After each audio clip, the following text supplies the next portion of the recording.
Madam Speaker, after we met yesterday and we recessed on Bill 250-33, it's the budget bill, and the version is as substituted by the Committee on Appropriations and Adjudication.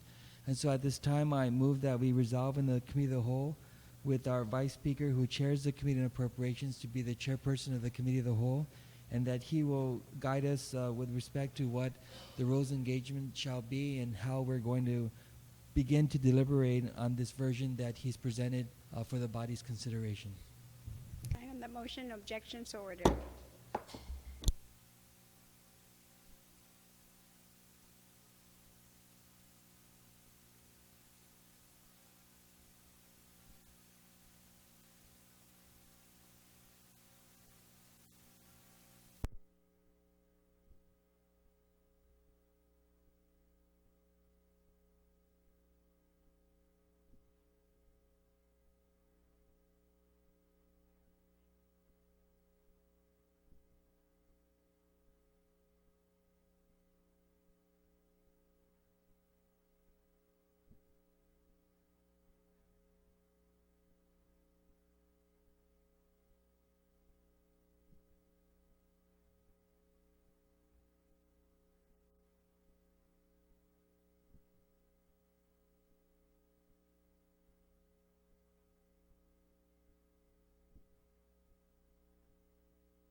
Good morning, colleagues. Whoa. I think I got too close. This is the Committee on the Whole on the budget bill for FY2017. First, I want to thank all of my colleagues for their patience in the delayed receipt of the budget. I'm sure you all received it the night before, and I hope you've had a chance to review it over the last day. I also want to thank all of you for your cooperation and assistance in the passage of the last budget bill. And I really want to thank all of you for this past year in not introducing any supplementals and we tried to keep the lid on expenditures. I want to apologize up front that I too was guilty of being aggressive in some of the budget projections from last year, and I'll explain that when I get to it, when I get to the BPT. But I just want everybody to understand that after we received the last audit of 2015 and we were told that we were an additional $60 million in the hole, I asked and instructed my OFB staff to make sure that every number that they present to me as a revenue can be justified, and I can bring it to you with confidence that we've tried our best to try to be as realistic and as realistic as is humanly possible.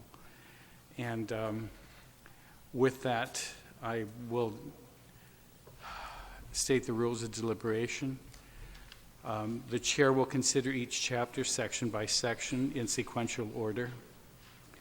This section will be deemed closed once every member choosing to speak has done so, and the chair has gavelled that section closed. All proposed amendments must be provided to the body in writing prior to consideration. Any amendment which increases the amount provided in the measure as proposed or intends a new or amended appropriation must be accompanied by a corresponding and specific offset or funding source.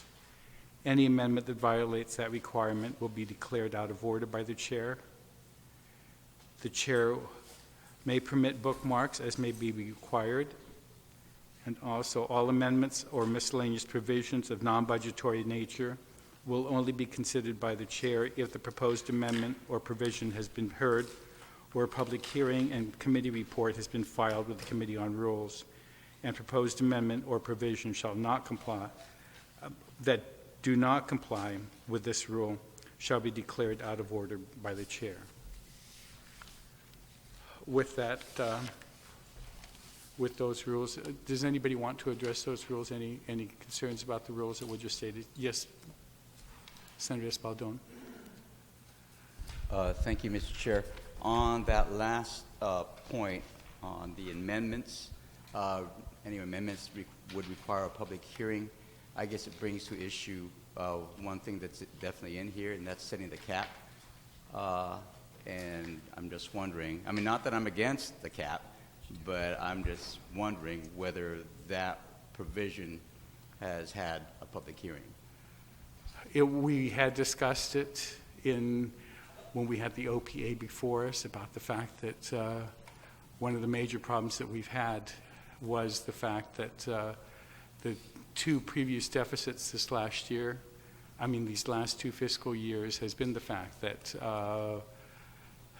or actually for the last 10 years, has been this constant borrowing, and that there has to be some control over the amount of borrowing that the government gets itself into.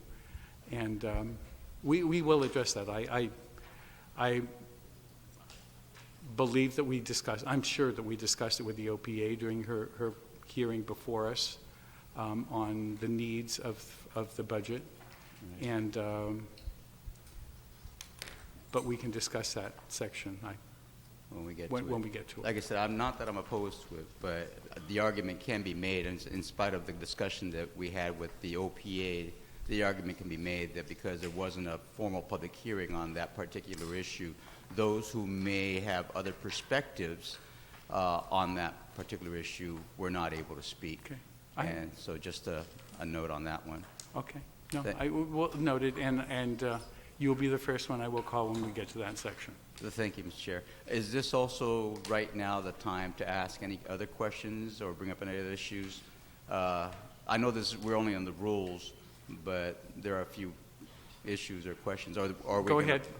Well, I guess first of all, and only because I have talked about special funds before, I was just wondering whether within this budget bill there are any appropriations from special funds for purposes other than what is listed in the enabling statutes for the special funds.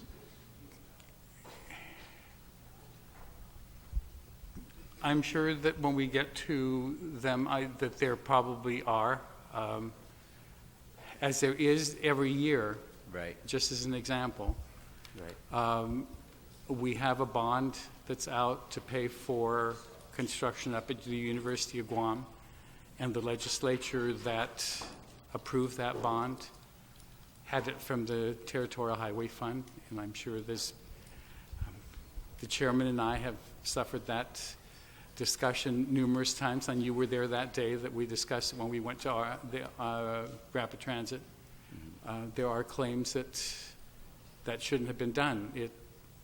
It's being continued, yes, Right. and all bond obligations are being recognized, and the debt service will be provided, and there will be, as many have deemed it, violations of the enabling legislation. So yes. Okay. The short Okay, answer. and I understand, I mean, what has happened in the past, but I was just wondering, going forward, are there any new appropriations that are coming from the special funds that that are not basically deemed in accordance with the purpose of the special funds? The chair will recognize you if you wish to question any of the appropriations in the use of any of the special funds when we get to it. Okay. And I believe will be able to explain, however tangential you may believe it is, that it has a relationship to that fund. I'm sure that there are a number of appropriations in here that some people will question as being not within the enabling legislation. Okay. And again, not that I'm totally against it. I understand the financial situation we're in, and if there's cash in the bank, or there's going to be cash in the bank in those special funds, that of course we need to take care of. But again, in the bigger picture, the special funds were created for a special purpose and a dedicated purpose. And again, to be able to keep track going forward, not just this year, but forward, eventually we need to change the law to accommodate such use of the funds, or perhaps even just delete the special purposes for those funds. It's just a thought, Mr. Chair. Thank you. If I may? Please. Thank you. In determining the total revenue available for appropriations and making appropriations against those revenue sources, how does I'll use the air quote, continuing appropriation phrase impact what a department can potentially spend in 2017? My understanding, Mr. Chair, and again, I'm just trying to understand it. I'm 3 terms in, and I'm still trying to understand this whole budget process, and I'm finding, myself understanding it as each year goes along. But if we have continuing appropriations, and say, for example, if an agency was appropriated $100, and they only got $90, there's $10 still missing from their appropriation. And if we allow them to continue the continuing appropriation, does that mean that now that agency has $110 to spend? I think our colleague is talking about carryover provision versus continuing appropriations. I'm sorry. Yeah, continuing appropriations are those special funds that we don't need subsequent legislative appropriation.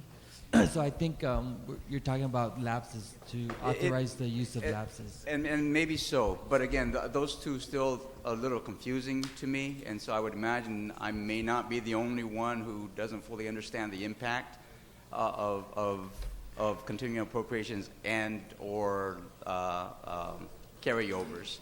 And No, you correctly understand it. Okay.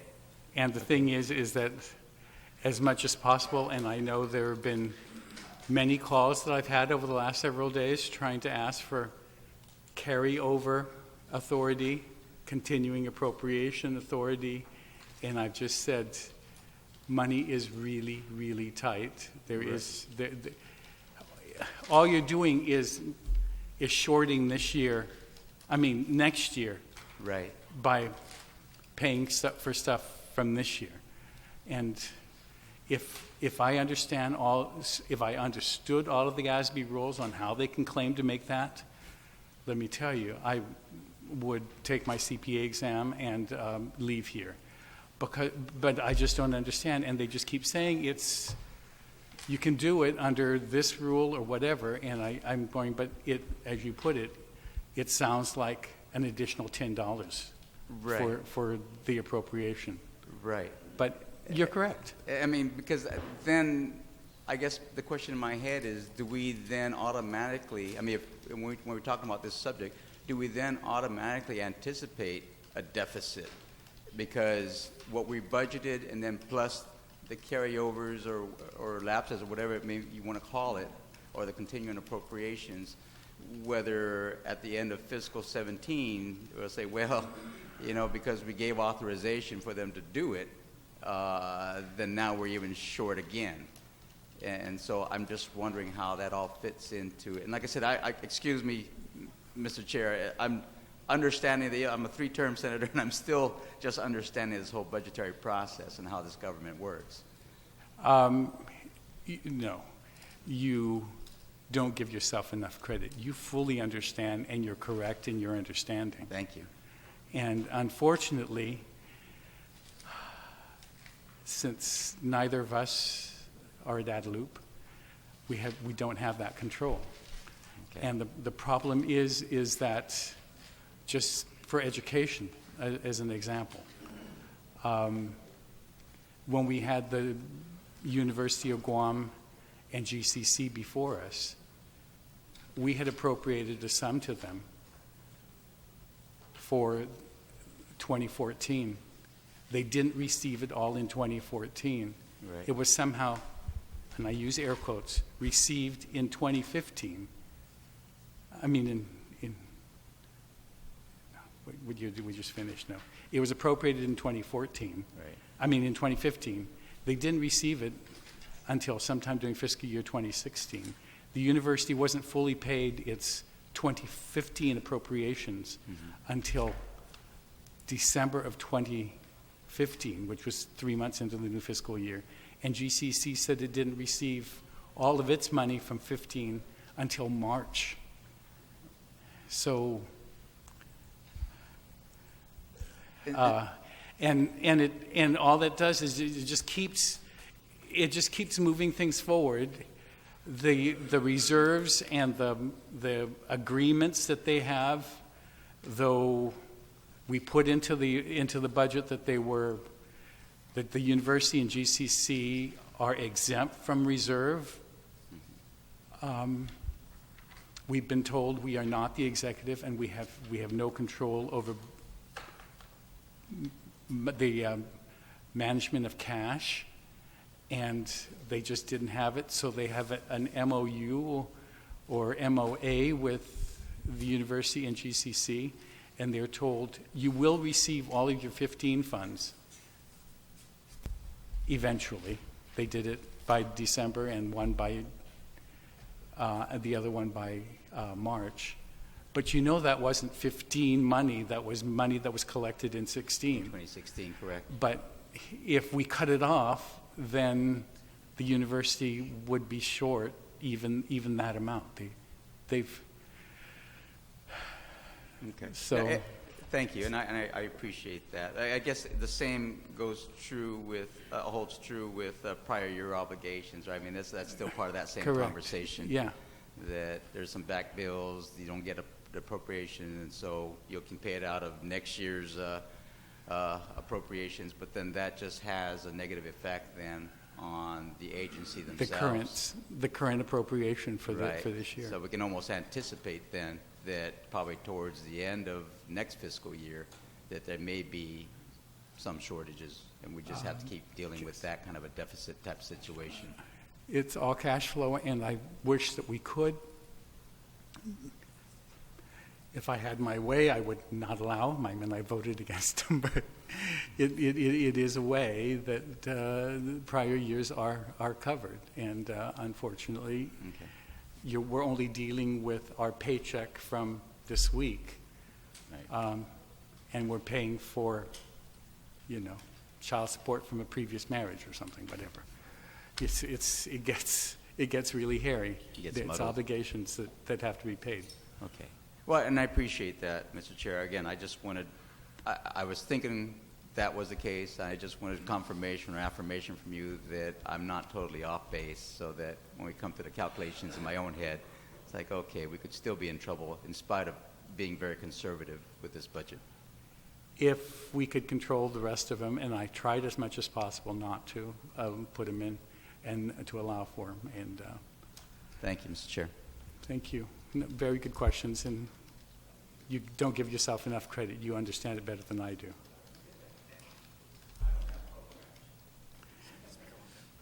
Madam Speaker. Thank you very much, Mr. Vice Speaker.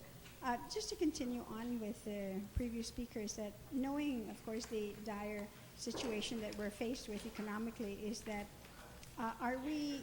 You need to... No, you just need... Hello, can you hear me now? Is it... I don't want to kiss the mic. I don't know who's been... Knowing the situation, the economic situation that we're faced with, is the legislature considering steps to one then in that previous discussion is to temporarily hold carryovers.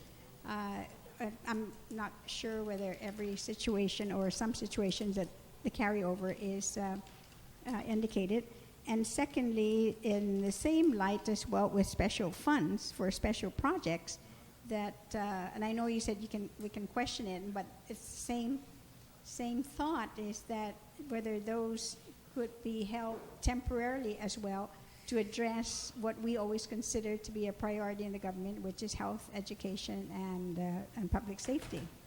So is that something that we could consider as a body much later on, knowing, of course, where we're at, or have already your committee done just that? In the last budget, we put a provision in the budget that said that the reserve could not be held against the university or GCC. You're the oversight chair of those two agencies, and you know full well that in spite of those provisions that we put in the budget, the cash management, which we don't control, has meant that the university has only received, I think the last report I got, 40% of what we appropriated for them and so far this year, and GCC not much better than that. But if we put a provision that we cut it off, then they will have lost that money. But I mean, it's not going to be open for every department and No, agency. no, it because isn't. I know in the I've past, tried. you're right, No, we've tried to limited. make sure that it was very limited number. Yes. And it's even being questioned, and there maybe with some basis, that is executive authority, and we've overstepped ourselves, but we can try. Okay. And the second then is that, will that still be a practice in which if any member would like to increase a specific amount in a department or agency, that they must correspondingly then find a reduction in another department or agency? As was stated, that was Rule 5. Okay. That was, yeah. I'm sorry, I didn't hear it, but I just wanted to make sure then. Yes, Thank you. it was Rule 4, yeah. Senator Nicholas. Thank you, Mr. Chairman. Just to clarify also on the ground rules for the proceedings, we mentioned, it was mentioned earlier that we're going to go section by section, but there are some sections here that I may need to address, that in order to balance them, we may need to go back and forth. How do you want us to handle that? Can we address it when we get to it, and I'll determine which section, which chapter it should go in? Okay. Well, it's first going to be the first one is going to have to do with the revenues, and so I guess I'll bring it up when we get there. Okay. Okay. Thank you. Senator Argan. Good morning, Mr. Chairman, and to our fellow colleagues. Mr. Chairman, there have been some legislative actions or bills that were passed into law within the last 60 days or 90 days that have directly affected our public safety agencies. Now, because you've already set precedent in this legislation, this proposal to be able to allow for the carryover of resources expended or allocated and appropriated in this fiscal year for certain entities, and rightfully so, I certainly am supportive of that. I think that when we come to those sections, I beg your indulgence so that in fact, some of these measures that were recently enacted into law has yet to have the benefit of being fully implemented. So based on that premise, I'd like to just bring to your attention there are certain things that has affected or does affect public safety in general, whether it be the Guam Police Department or Department of Corrections or any other agency, that I would like to request your consideration and your indulgence so that we can address that at that time. Thank you, Mr. Chairman. The chair will recognize you on that, and we understand. Any other questions on the rules of engagement? Senator Tonietta. Thank you, Mr. Chair. Good morning. Good morning. Just to, because of the budget that we're looking at currently and what the governor had submitted there's a difference between 50 to 60 million dollars. Will we be calling in the governor's fiscal team to come in to talk about the impacts, if any, to those agencies that with the difference in with the two budgets? Again, that's up to the body. I mean, what I'd like to do is I'd like to explain how we arrived at our revenue projection. Okay. And I've been at it wasn't Adelaide then, it's in a demolished building when I was at the governor's office. And I know that there is a way of making a budget where we're all told, submit your wish list, we add it up, and we get to a number, and then we get to the revenues, and let's see, this one should be this amount, and it all of a sudden adds up exactly. I won't describe what that is backwards, okay? What I want to do with us is I want to explain to you how I arrived at the revenue. Once we arrive at the revenue and we all agree that that's all that we have to appropriate,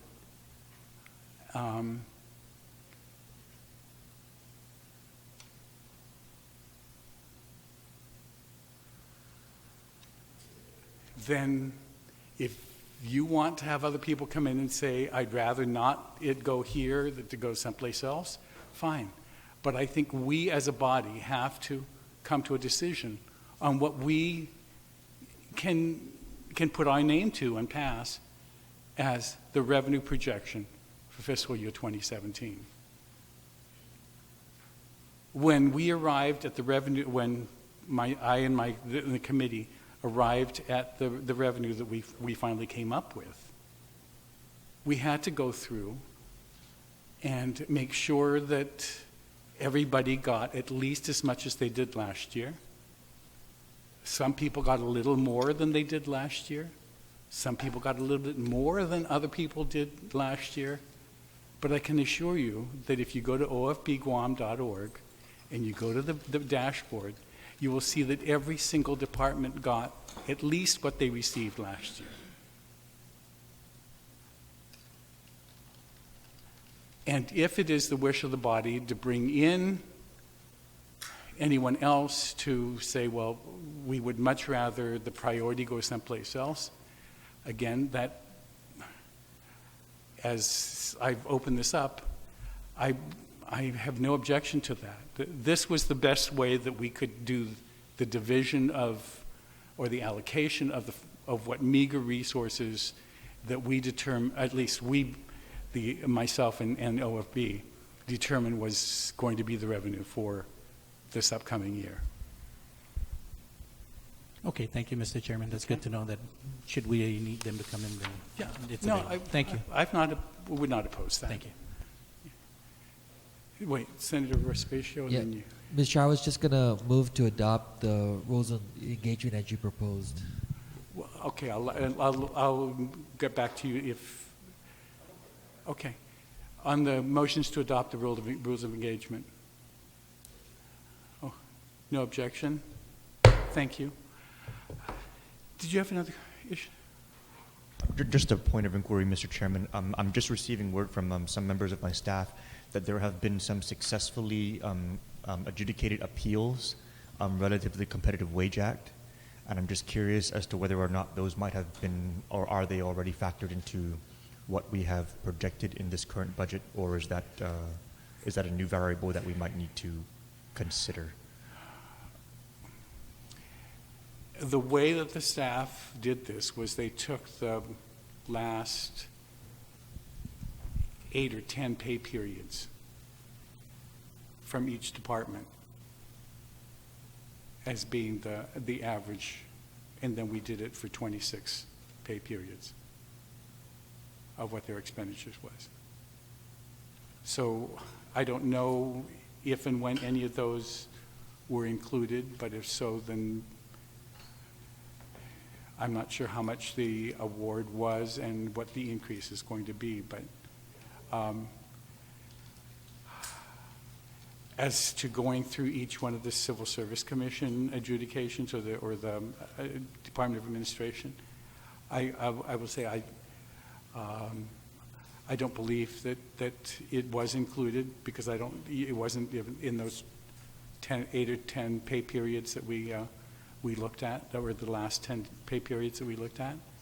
And so if you have anything, please provide it to the staff, and we'll try to figure out whether or not we can figure out a way to cover for Thank you, that. Mr. I'm just inquiring because this just came to my attention as Yeah, well, and so I wanted to bring it to yours. Thank Okay, you. thank you. Okay. Can we then go to section 1 and agree, well, the title, I don't think anybody has any problems with, hopefully. On section 1, that was the title.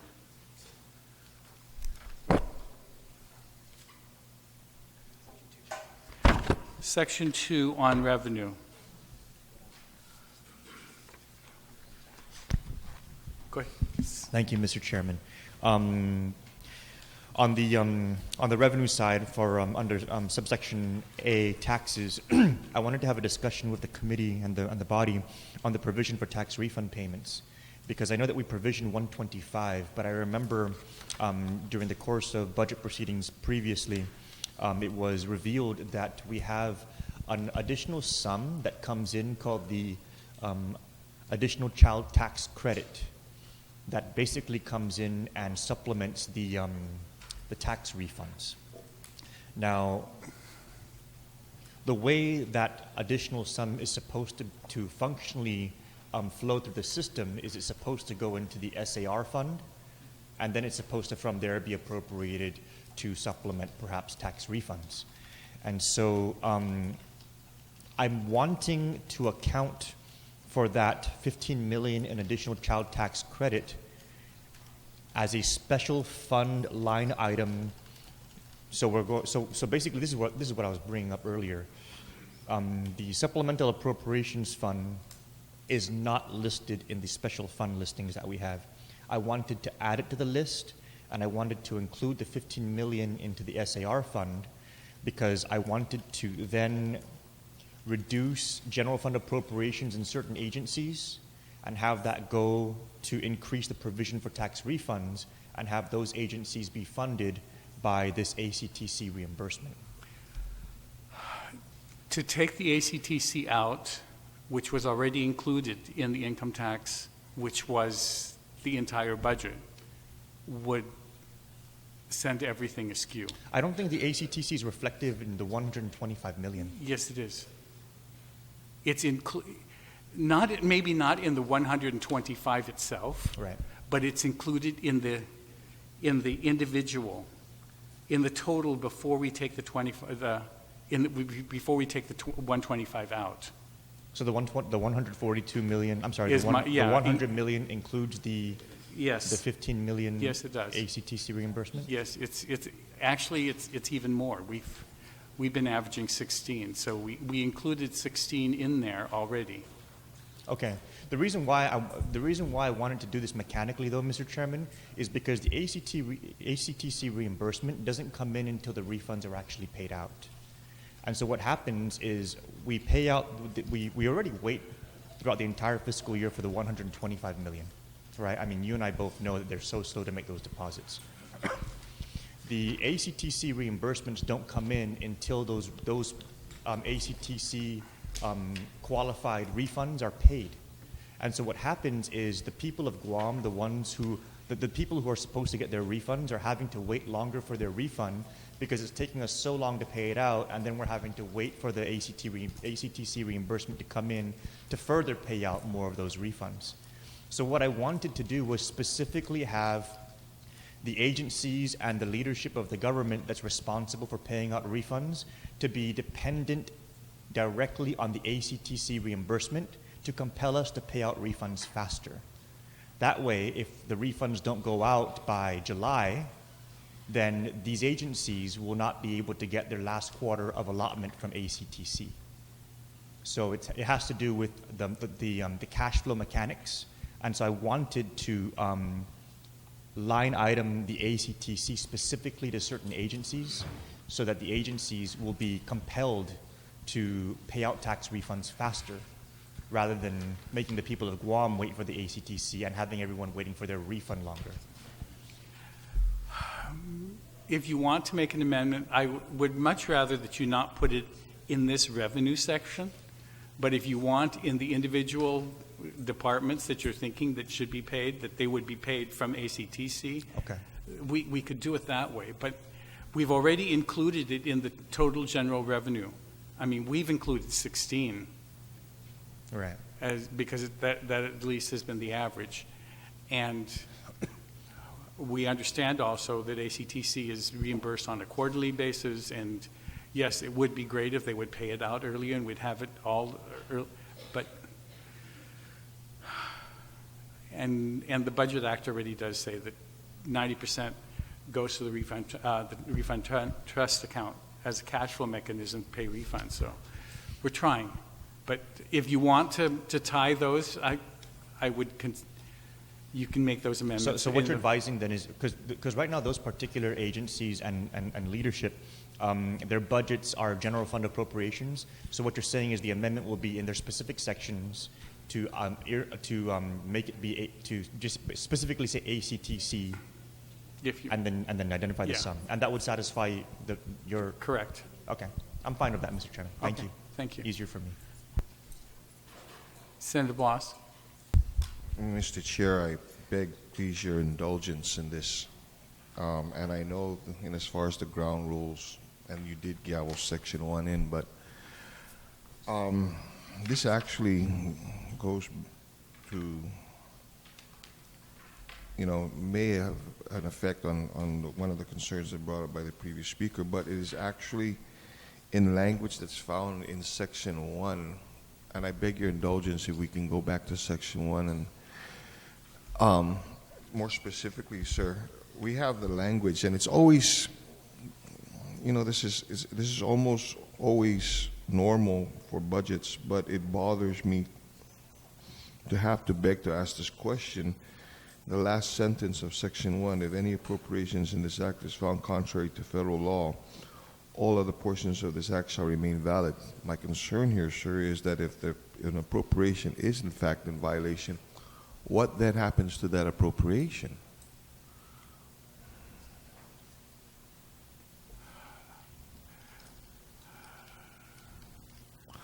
While I recognize that we've covered the rest of it, we're still leaving an unanswered question.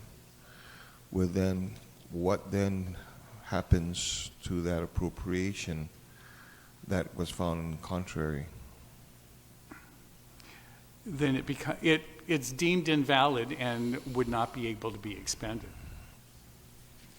So what happens to the money?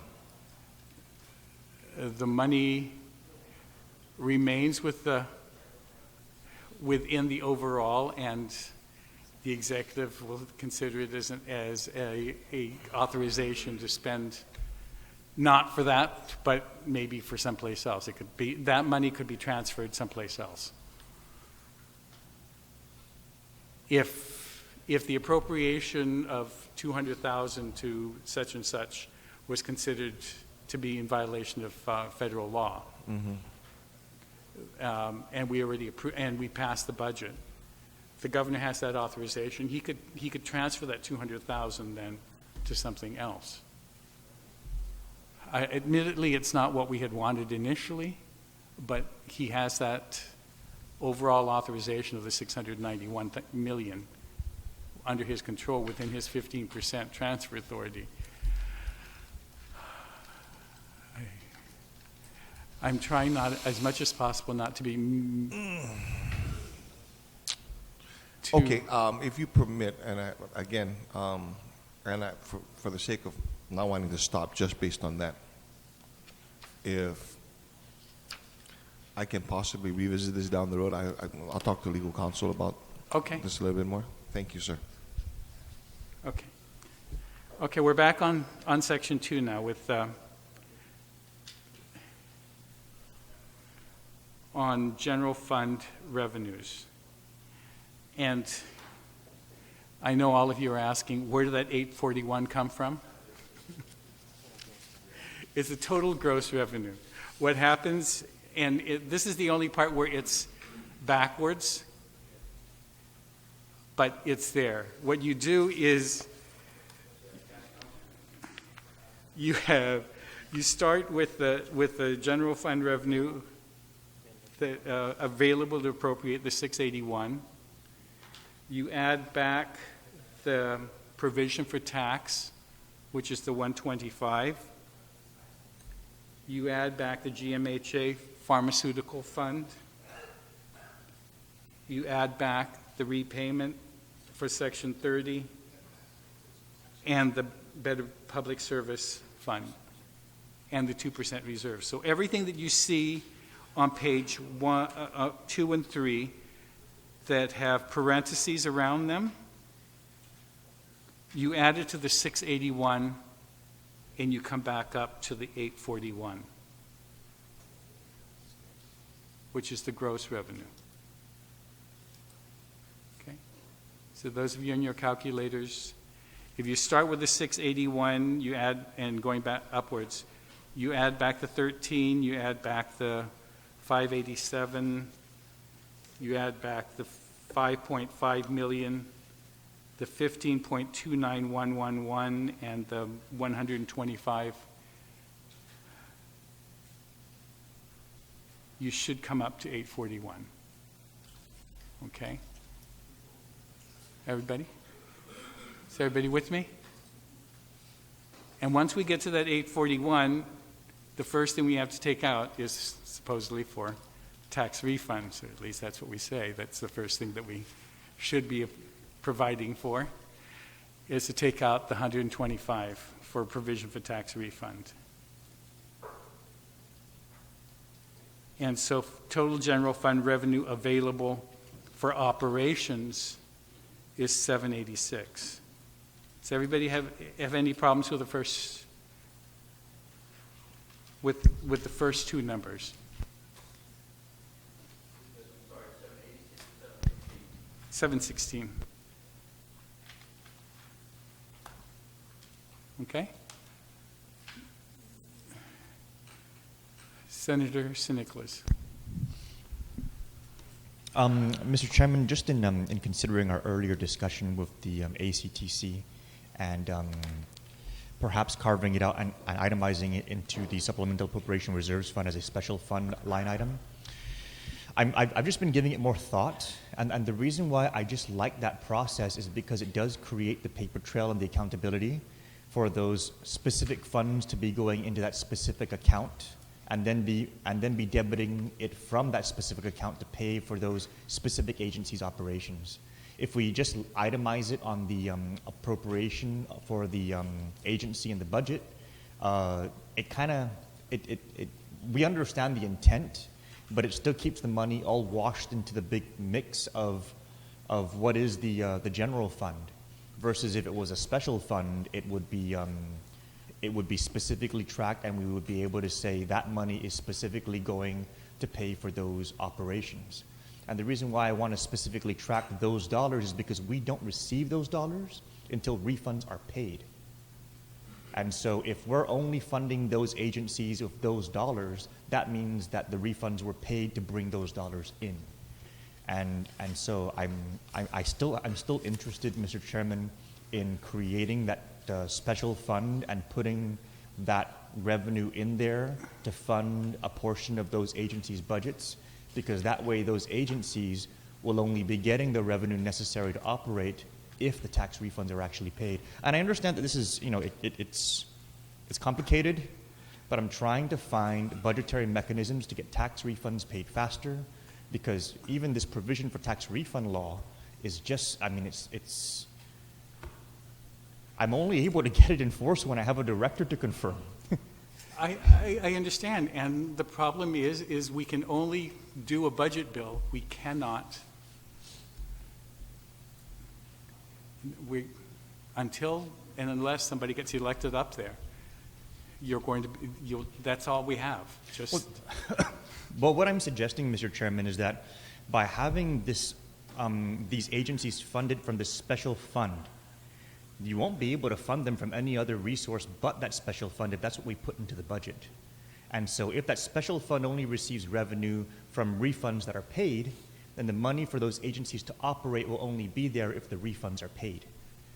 And so I'm trying to create a mechanism by which the last quarter of the fiscal year operational revenues for the agencies responsible for paying tax refunds are only going to be there if they actually paid the refunds out. this is not going to die, so you're going to need to make an amendment. We'll need to vote on it. All right. So on the my first question, Mr. Chairman, is on the ACTC reimbursements. You have them itemized under. You included them in the overall revenue for tax. Did you include them in the individual line item here, the individual income tax? It's in the total for individual income tax. Okay. And your total projection for the ACTC was 16 million? Yes. Okay. So my first amendment, Mr. Chairman, would be to, for the purposes of reclassifying that revenue stream into a special fund, reducing the individual income tax projection by $16 million. On the St. Nicholas amendment,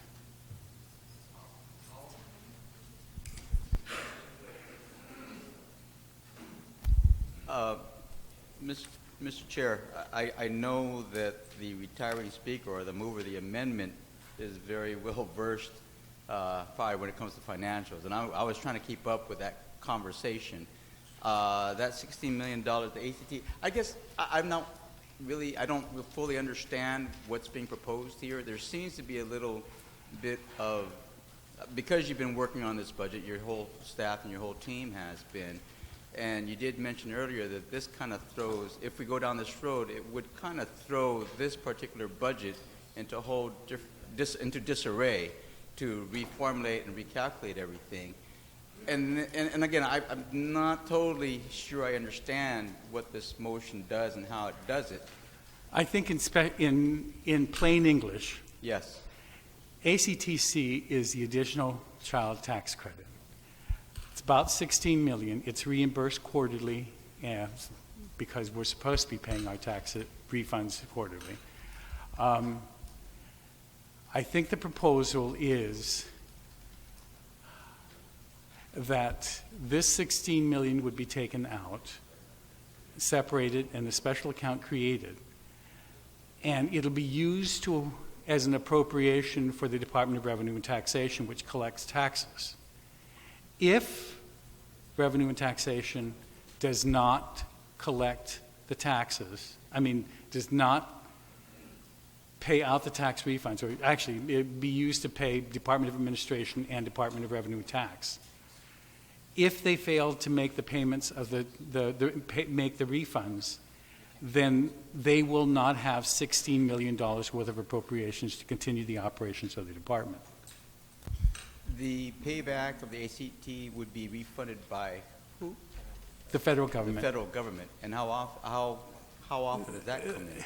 That comes, it's supposed to be quarterly, Okay. but it's also dependent on us actually paying the refunds. I see. So he is correct that we don't get the full 16 until we pay all the 120, 125 or 160.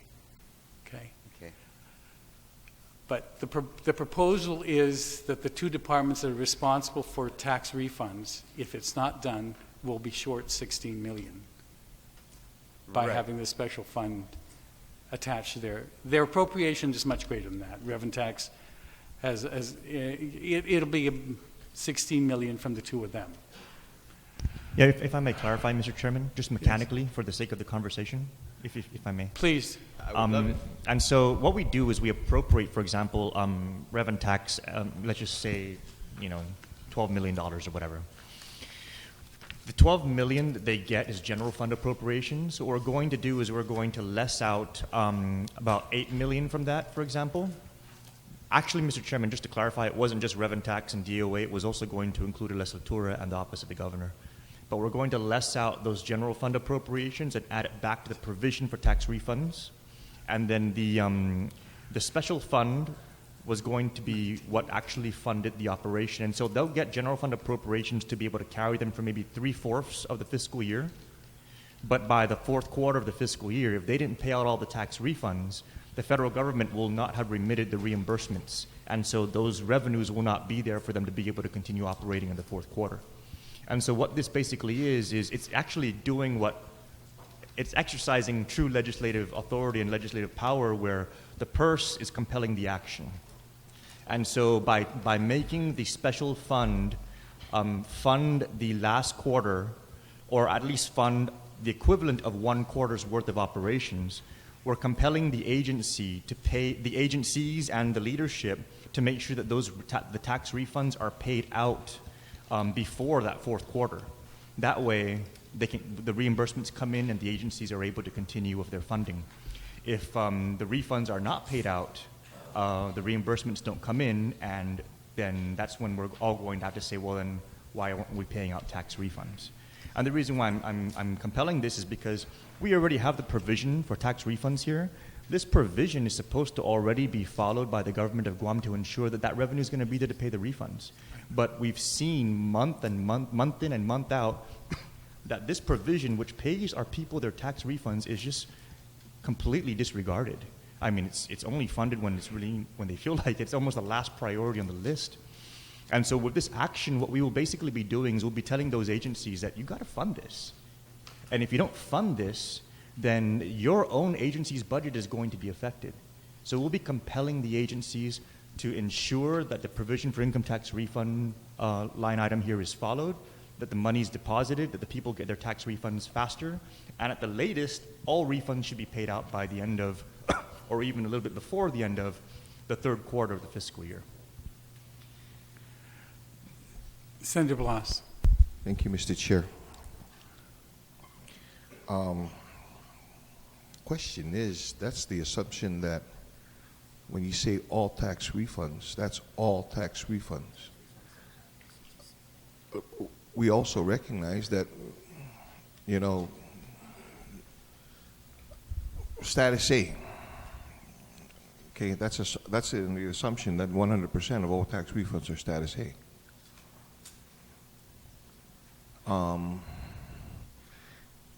While I can appreciate and actually, you know, I like the idea of being able to do this, but the concern that I've got here is that if not all tax refunds are status A, can be paid out in that timely manner without corrections necessary by the filer themselves, that's still going to throw everything out of whack. Then how is the priority on that? So, and, you know, within the structure of what's being presented in as far as the budget bill, and granted an amendment to be able to separate out, you know, I guess the ACTC from everything else. This begs for a deeper discussion than what we can actually have here, and based on your rules, sir. I don't know whether it can be, while it sounds to be germane, I don't know whether or not it falls within the parameters of the rules set by the chair on what could be considered to be placed into this budget bill.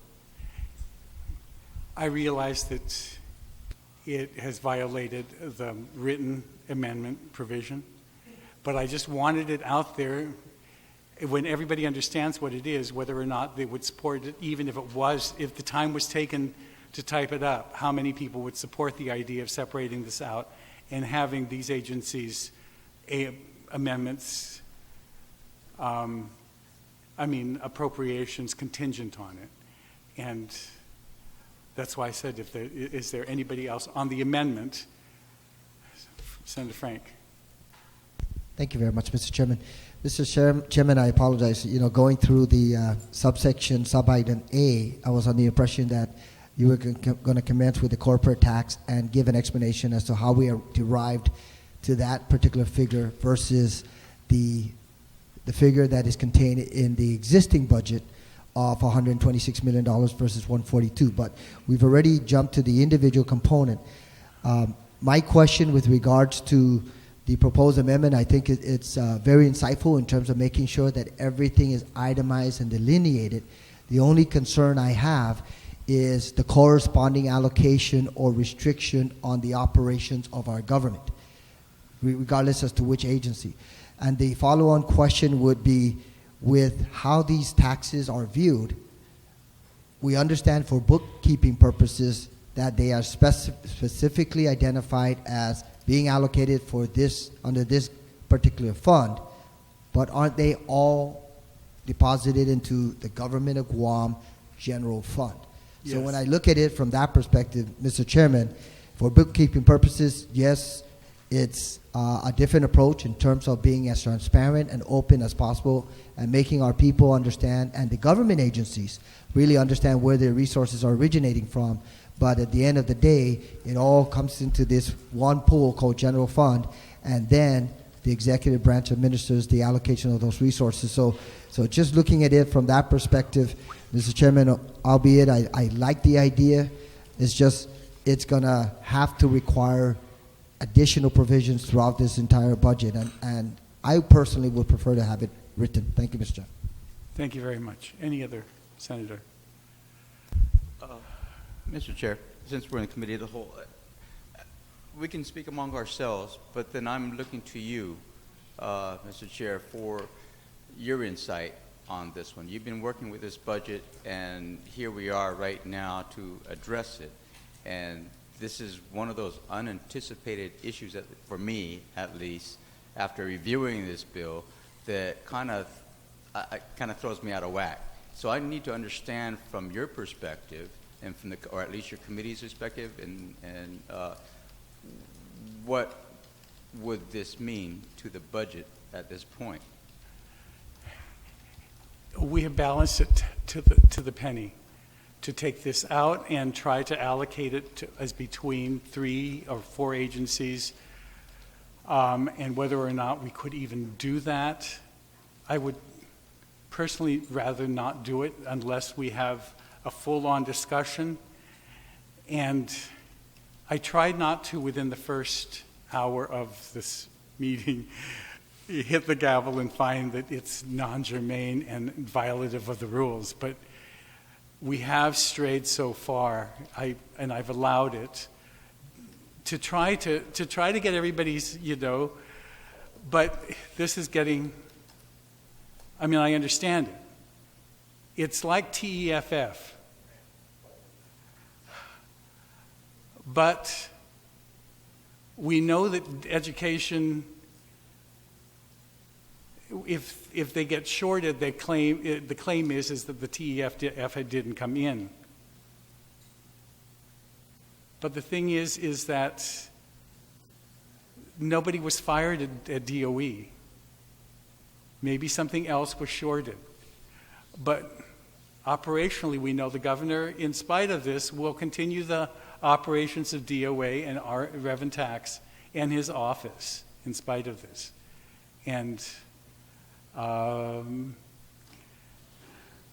have to admit that this budget was written the way that I learned it 40 years ago, which started with and it has these breakdowns, and these are new things that are put in.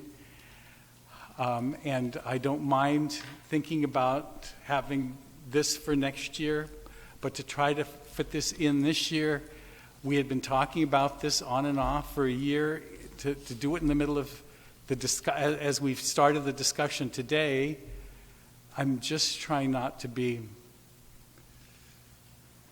too harsh in the very beginning, but it just,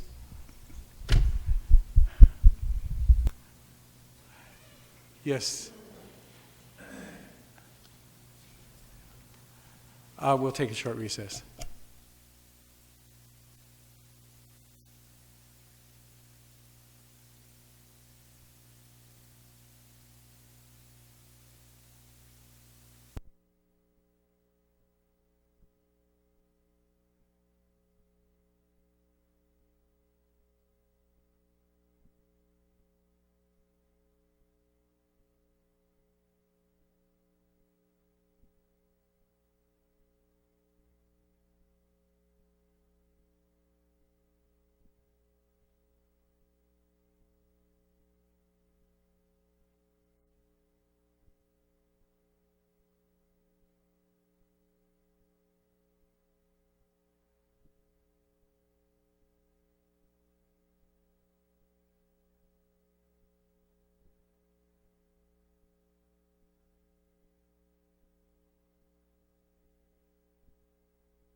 The chair is going to go back to the rules. Prepare your written amendment, and we'll consider it. Absolutely, I have no problem with that, Mr. Chairman, and that's why I brought this up when we were discussing the rules, because my question then becomes, and that's why I asked you earlier, and you said we'll just bring it up when we get there, is because this will be a reduction in this line item. It'll be recognizing an existing special fund that isn't recognized here and funding it there. And then it will be amending the appropriation schedules to specific agencies that's further on in the budget. Okay. And so I wanted to have the conversation, and that's why I brought up when we were discussing the rules, is because how exactly do you want me to structure the amendment? When do you want me to proffer it? Do you want me to proffer it now? Do you want me to proffer it, because it affects multiple levels of the sections, when do you want me to do this? I'll comply with whatever you want me to comply with.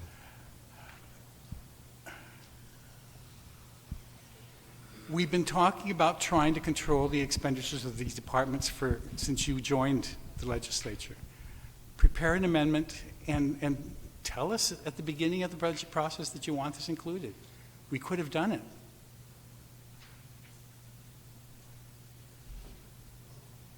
Didn't we, Mr. Chairman, with all due respect, this is my first time seeing this budget yesterday. No. So, with all due respect, we've been discussing it. No, but it. We've always known that this is the way that the budget is written. And if you wanted to have a new section and new things, I've heard you tell Department of Administration and Rev and Tax that you're going to tie their appropriations to the collection, to the payment of the tax refunds, and I support it. Then prepare it and tell me that you want to have it done. Okay, when do you want, Okay. at what point in this process do you want me to proffer the written amendment to you? And do you want me to do the written amendment specific? Because I do have something written here specific to this section 1. Did you want me to do this section 1 and all the other impacted agencies as well as one single amendment? How do you want me to proceed? Which amendment do you have for these two lines? This amendment will change the, I'll have to change it now because now that you're informing me that the ACTC is in the individual income tax line, I'll have to change that. But what it would do is reduce the individual line item. So the 841, the 125 will not be changed, and we can move on. 841, 125. The first two numbers on page 2. Oh, the 841 million and the 125 million. No, those will not be changed on the it's the subsection A under taxes. Thank you. All right, then we're now, and so now the general fund available for operations is 716,553,931. The only difference, though, Mr. Chairman, would be that the 15 million and the 841 will be recognized instead under the special fund revenue, if my amendment passes. What 15 million? I'm sorry, the 16 million in the income tax. Right now, it's That's why. recognized- All right, let's do this. Introduce your amendment now, and we'll vote on it, so that we put it to bed completely. And you want me to do Now. it written? Yes. Okay, so if I could request a brief recess. 10 minutes.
This Nicholas Amendment has been passed out, and just for the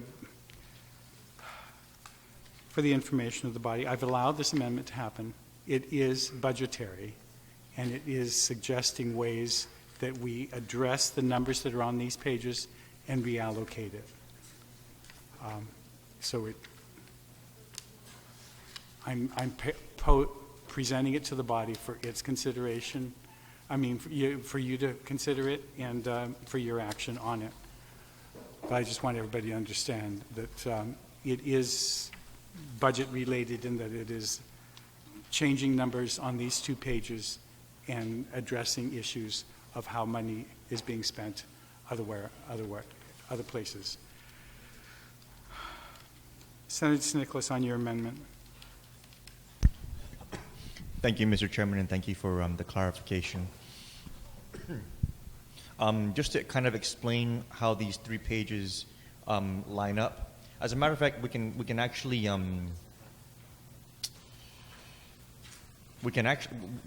decide if we want to even consider the 3rd page as necessary, because that really is just a restatement of what should be a standard operating procedure with the SAR fund. But that notwithstanding, we've talked repeatedly over the course of this term about the issues and the differences between cash flow and budgeting. Budgeting is the process of allocating resources to specific areas. Cash flow is the actual dollars coming in to be able to fund those budgetary commitments. One of the budgetary commitments that all of us are strong advocates for is the payment of tax refunds. And the operative way that we've been trying to get money into the tax refund trust account to get these refunds paid is by creating a provision for tax refunds so that money can get there. Unfortunately, what I've seen as the chairman of finance, who has to repeatedly review this issue and contend with it, is that there's very little, if any, teeth in the law to get the money deposited into the tax refund trust account. What I've had to do on 2 occasions is withhold the nominations of directors to compel these deposits to be made, and they are within a month, if not weeks. So to put teeth into our provision for tax refunds and to be able to get these tax refunds paid out in a more timely fashion and to have this provision actually prioritized as a funding mechanism in this government, what I'm proposing is we appropriate in this budget the same revenue, but we acknowledge the fact that this revenue comes in at a different point in time with respect to how it is received in cash flow. We have this line item called the Additional Child Tax Credit Reimbursement that comes in from the federal government when tax refunds are paid. When we pay tax refunds, this reimbursement comes in. Right now, the way this reimbursement is accounted for in the budget is it's lumped into the total that we have allocated under the line item for individual income taxes. Because it's part of this lumped in total, it becomes part of the general cash flow of the government that is presumed to come in when it comes in, and it's used for the general operations of the government of Guam. But this specific type of cash comes in only after refunds are paid.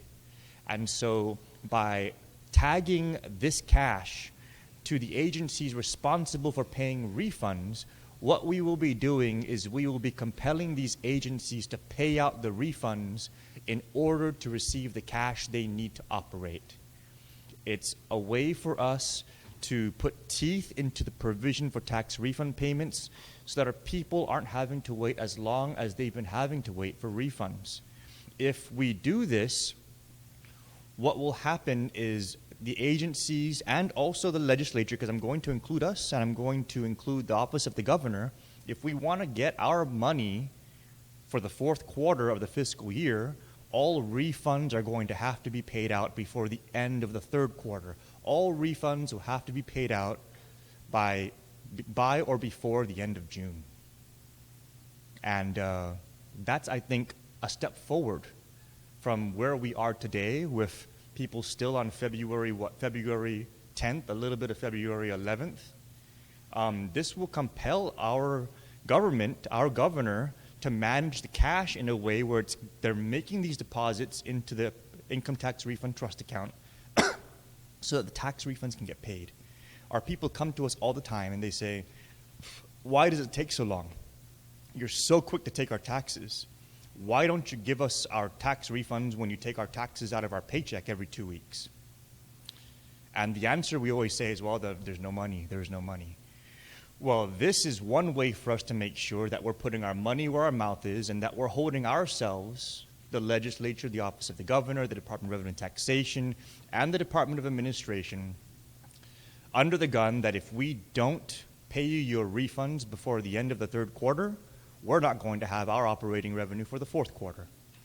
And, just real quick civics lesson, that's the reason why the Congress, or in this case the legislature, has what's called the power of the purse.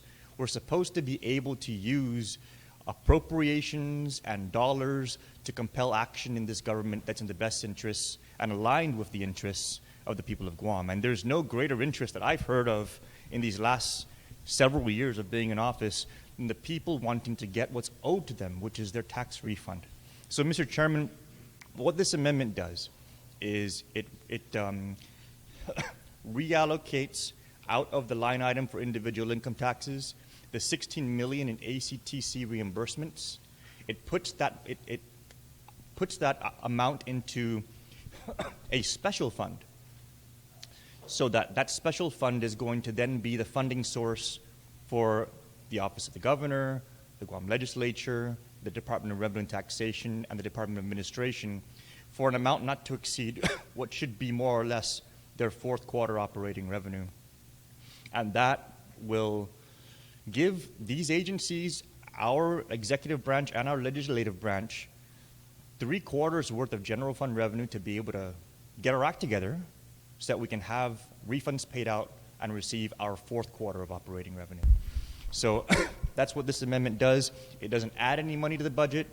It just reclassifies a specific funding stream that has specific parameters with which it gets reimbursed to us, and it only gets reimbursed to us when tax refunds are paid. So I would like for us to pass this amendment and then to consider the subsequent amendments necessary to fully effectuate what would be a cash flow budgetary mechanism that really would put teeth into the law for the provision for income tax refund payments, and it really would get our people their tax refunds paid at least by the end of the third quarter of the fiscal year. So that's my amendment, Mr. Chairman. Thank you very much. Senator Blas and then Senator Torres. Well, a simple question, Mr. Chair. Let's just assume for purposes of this discussion that we do pay out the tax refunds. Does this amendment then compel the federal government to make sure that they reimburse us the $60 million before the fourth quarter? Do we have that authority? What happens if the federal government decides that they're not going to be able to make that reimbursement until mid part of the fourth quarter? Then what happens? Secondly, is the assumption as far as the reimbursements and stuff, that's the assumption that all tax returns are status A.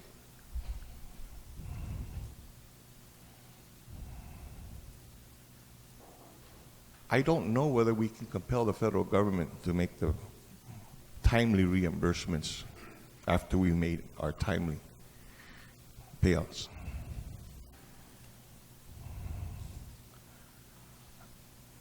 And I'm going to go back to that question I had you about Section 1, the last sentence. Because that's what this provision, that's what this amendment is going to do, Mr. Chair. And while we hold the purse strings, let's be perfectly honest. We can't compel the federal government to make the reimbursements in the fashion. So let's say we finally do this whole process by the mid part of the third quarter. You know the process and as far as what it's going to take the federal government to be able to release release any type of reimbursement.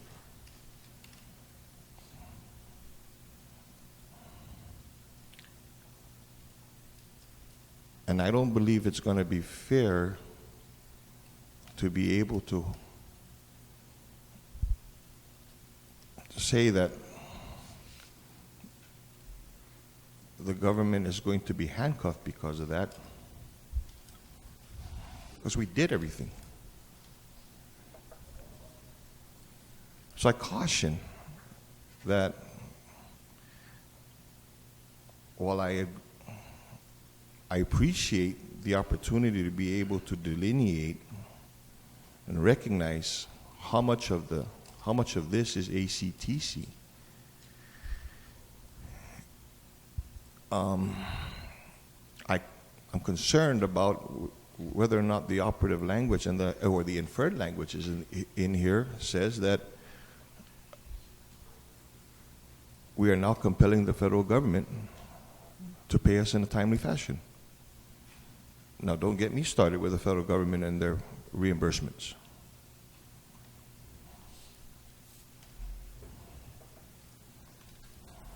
So while I appreciate the delineation of the ACTC, I'm concerned about the ramifications that it will have with then what happens if the federal government, if we did our part and the federal government doesn't its part.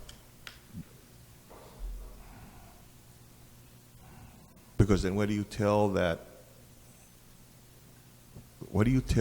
classified employee at Revenue and Tax or that classified employee at DOA?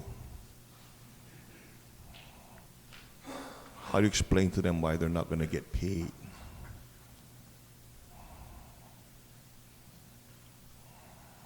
Why their insurance premium is not being paid?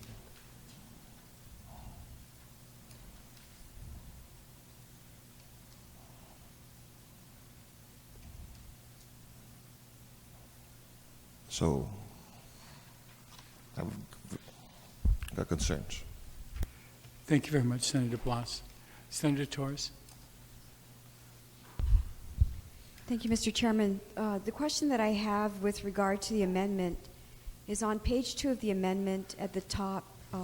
There's a proposed amendment that on line 5, on page 5, line 4 of the bill, there is a new letter AL, Supplemental Appropriation Revenue Fund, that is inserted.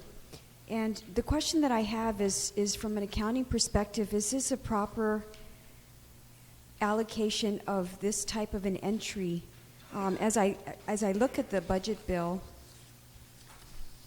the category within which this is proposed to be inserted is II Special Fund Revenues Amount. And if you look at all the items listed there, beginning with A and ending with AK, they're all listed as funds, beginning with, for example, letter A is Air Pollution Control Special Fund. And the way I understand these funds is that they're statutorily created.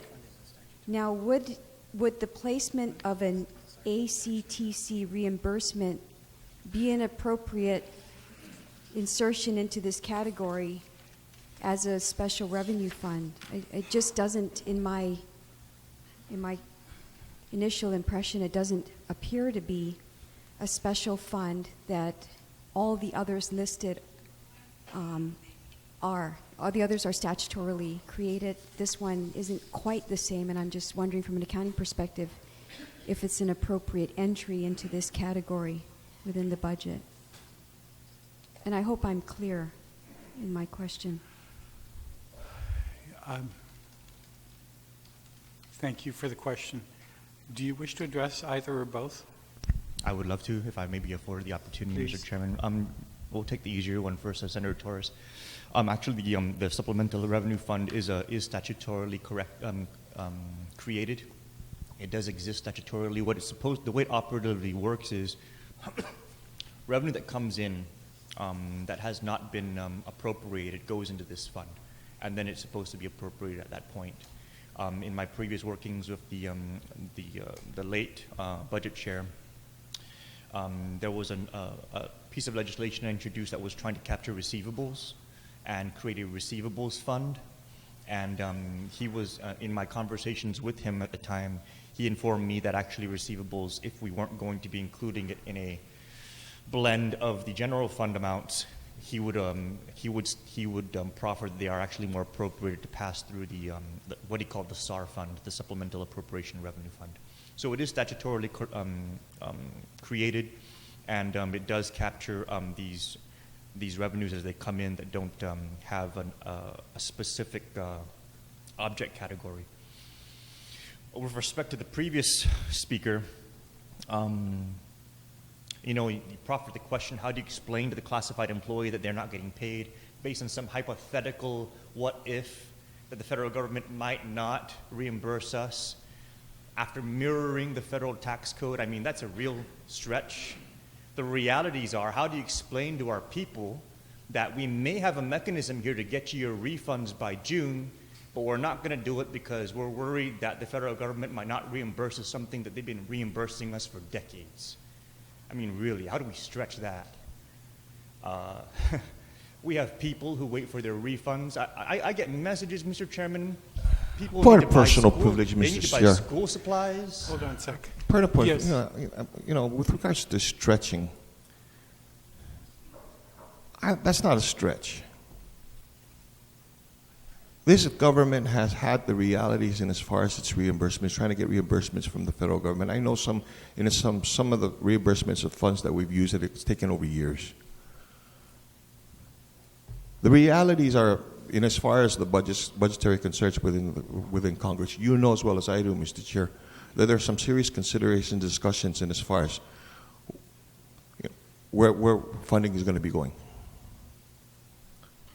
So I take personal concern with regards to the language of stretching it. Okay. Like I said, I recognize and I understand. I agree too, and as far as the delineation, that maybe it's great to be able to recognize it there. It's the rest of the operative language and how it's going to be. The concern that I have here is, again, compelling the federal government to make the payment prior to the fourth quarter. I think you've explained your amendment sufficiently. I'll call the question on the amendment. All those in favor of the amendment?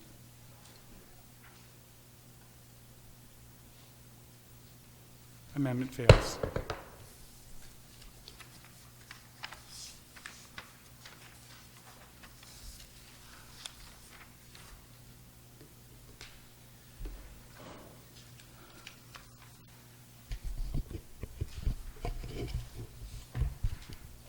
Okay, we've gotten past the first two numbers, the 841 and the 125 for tax provision for tax payments, leaving us with a difference of 716, 553, 931, and we'll now break it down with Section A with the income taxes. My colleagues, this is where the executive budget and the proposal that I have before you differ.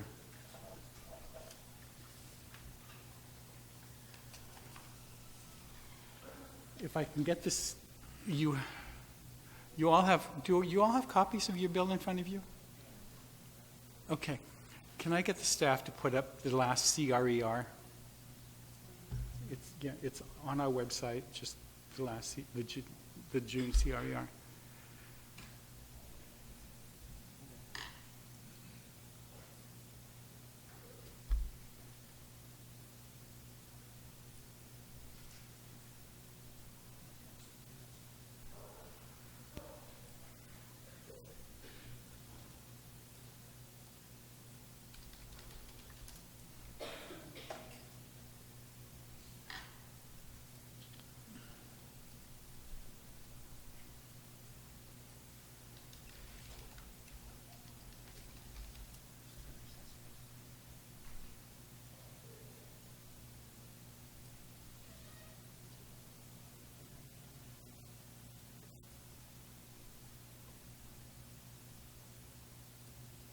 I'm sorry.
The reason that this proposal differs from the executive budget request is because the most recent CRER that we received on July the 20th indicated that there were shortfalls in, can you just highlight the, right here, no, on this left hand, over here. The 8 Mr. million. Chairman, Yes. if I may, if we could get a copy. It's really distorted from back of this. Okay. So if we can just get a copy of it so that we can follow along and sweet.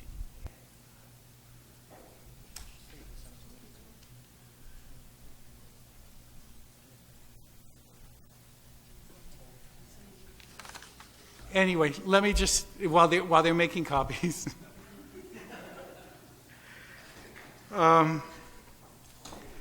The most recent CRER indicated that there was a shortfall in all of these areas. And so I instructed the staff that they had to bring me some numbers and explain each one of the numbers that they were going to bring me on what they believed the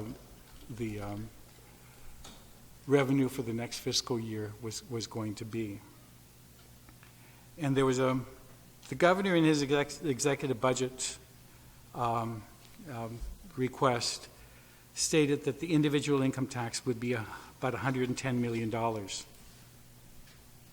The tracking as of June of 20, as of June, was that it was 93 million. So what the office did was it averaged the collection for the last 2 years and used a growth rate of 5.83%. And the number that we came out with finally was actually 100,855,000. Oh, that was the individual. Yeah. 855,536, which from the governor was a reduction of 10 million. I'm going to have to take a short recess.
Everybody, I believe everybody has a copy of the page of the CRER. Again, it's just page 4 or 7.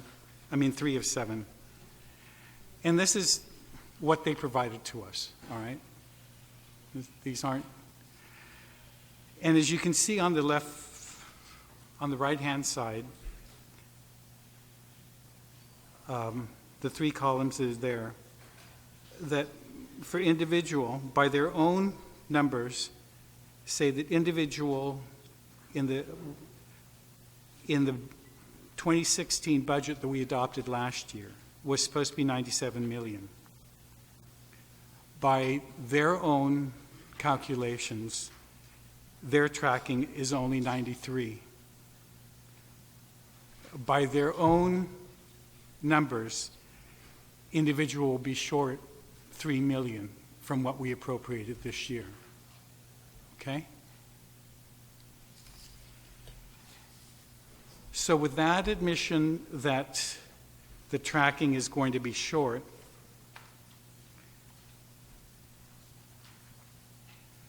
the staff then took the actual collections for the last 2 years. We averaged the growth over 3, and we came up with about a 5.83 growth year over year. We multiplied the 5.83 increase over the baseline, which was the average of the last 2 years. And that's how we arrived at the number that we came up with, which was 100.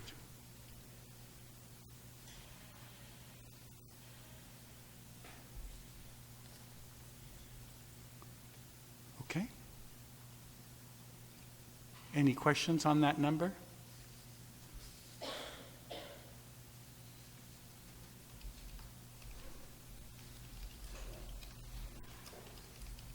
Mr. Chair? Yes. If I may, just in terms of the percentage that you use, 5.83. 5.83, where do we come up with that? That was the year over year. Over the past 3 years? Yes. Okay. Okay. Thank you. It's not as aggressive as was being proposed by the administrations, and so that's why the number is about $9 million shorter than theirs. Okay. They wanted 110. I can only justify to you 100. I'm hoping that's acceptable. Okay? Thank you, Mr. Chair. In corporate, for reasons I've not been able to figure out, corporate was doing really well. As you can see from their report, we adopted last year 126. They're anticipating 133 to be collected for the year.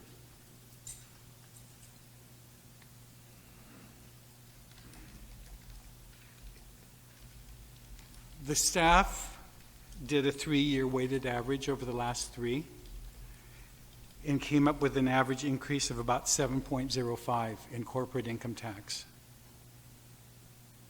Using what anticipated to be collected this year, the 133 that you see on this page under corporate,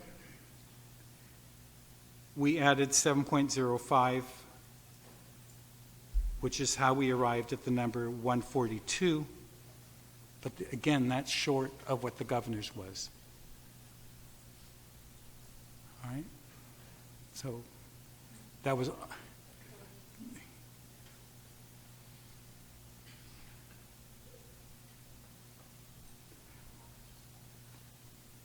With their anticipated collection for this year at 133 and their request in their budget of 149, that would be about a $15 million increase, which was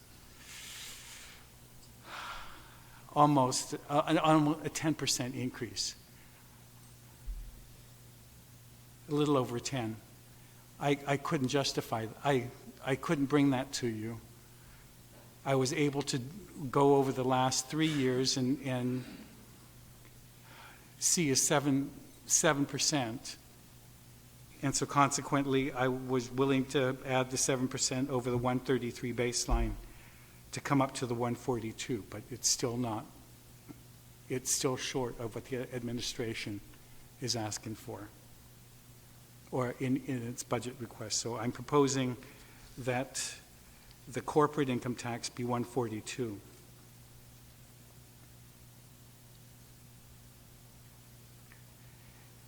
For this year's collections, again, you see under withholding that in last year's budget, we used the number 264,617, but by their own tracking, we'll only get to 258, which they admit is almost a $6 million deficit or shortfall of last year's.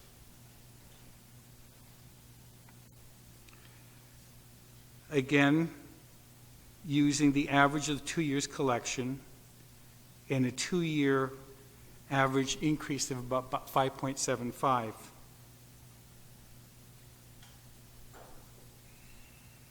Using a baseline of 249,872 and a 5.75 increase over the baseline, we were able to come up to 264, 230, 779, which again is not as much as theirs. As you can see, our average increases are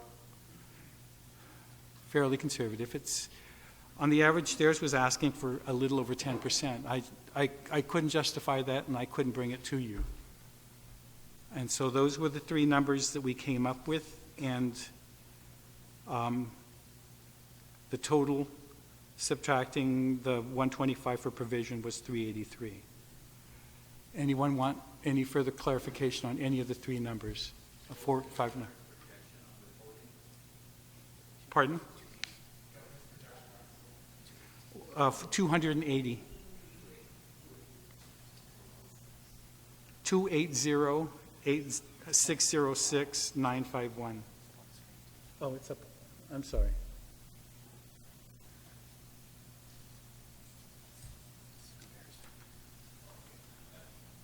Okay.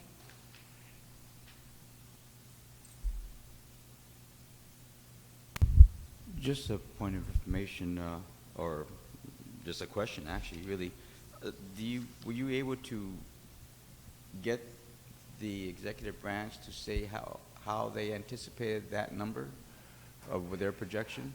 We have been asking them for how they calculate it, and we've not been able to get an answer from them. Okay, I mean, but so they have never come back forth and said, well, we anticipate this project to go forward, we anticipate this money to come in, and all that. Well, yes, they say that there's all of this anticipated economic activity that's coming, but trying to use numbers. Unfortunately, you and I grew up with evidence, and we need to know what the evidence was. The collections for the last 2 years are the only evidence that I have, and the increase year over year is only how much the MAC contract that isn't coming in or is not in. I'm not sure how that's going to play in. Right. I was only able to use what I can arithmetically bring to you, and it's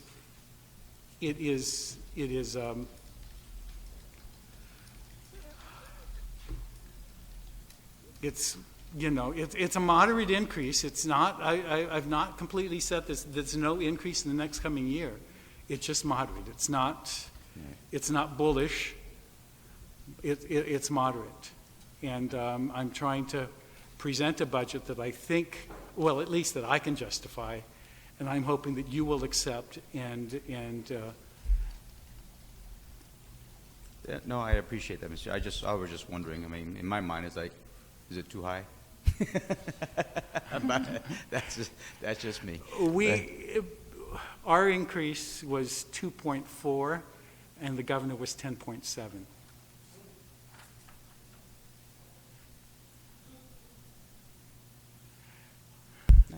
I appreciate I it. Mr. Chair. realize that's real conservative to my colleague from the back.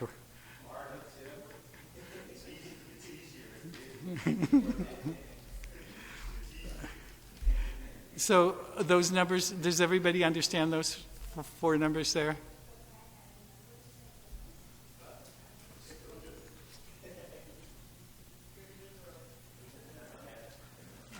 Okay. Do any questions on the taxes?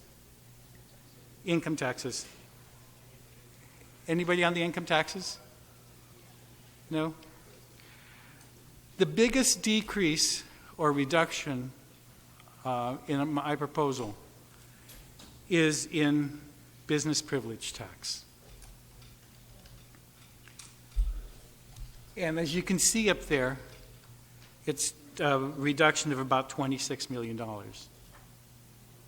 And the reason why I do this is last year, I know I told you that I arrived at a baseline of what the collection was the previous fiscal year.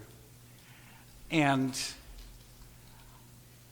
the proposal that I presented to you and you all accepted, and I apologize, was that giving deference to the year-over-year increase, or the increase that was proposed by Adelup for business privilege tax last year, was 8.5% over the previous year. I accepted the 8.5% and presented to you an 8.5% increase. The difference was that I did not use the same baseline as the governor did. The governor used an 8.5 increase over what was supposed to have been received, over what was supposed to have been collected from the previous fiscal year. It was not realized. He thought we were going to collect 244 when actually we only collected 226, 227. He increased the BPT 8.5 over the 244 and got to 265. I saw that the collection for that year was only going to get to 226. So I used the 8.5 increase over the 226. And so consequently, last year, I presented to you a budget for BPT of 247. The 8.5, as I discovered soon after we passed the budget, was inflated. I got a copy of a prospectus that the administration had circulated for a bond that they floated last summer. And in the prospectus, they wrote, business privilege tax of the last 5 years has increased 5% year over year. Why they presented in that budget, in their executive budget, 8.5, and why I accepted their 8.5, I apologize again, but it was not true. They said to the bond market it's 5%. In the prospectus, they presented the executive budget last year with an 8.5 increase. I told the staff, I'm not buying 8.5. I'm not taking any numbers. I need real evidence. I wanted them to go through, and they went and they did a year-over-year average for the last 3 years and a baseline again over the last 3 years. And we came up with a year-over-year increase of 3.99. It's not the 5% that they put in the prospectus. It's not the 8.5% that they had, that they sold me for last year. So I used the 3.99 and increased the baseline of 237, which is the amount that I believe that we're going to collect this year. And let me explain how I got to that number, okay? If you go back to this CRER that you guys have, Last year, when we, if you go to the business privilege tax line, last year we adopted 249 as the business privilege tax. I mean 247. Well, yeah, 240 something. In order to be able to do that, you needed to collect at least $20 million a month for the 12-month fiscal year period.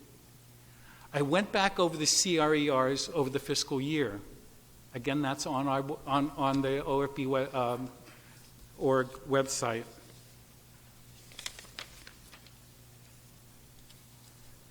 And I discovered that over the last 10 months, only one month did we collect 20. Most of the months were 18 and 19 million. 1 month was as low as 16. If you go to the last column of this page of what they projected for the rest of the fiscal year, you'll see that they anticipate that they're going to reach the 247 miraculously. But if you look at where the collections are currently, actual total for the year in column 2, 174. In order to get from 174 to 247, you would have had to collect $63 million in a 3-month period, which would mean $21 million a month. It was not going to happen.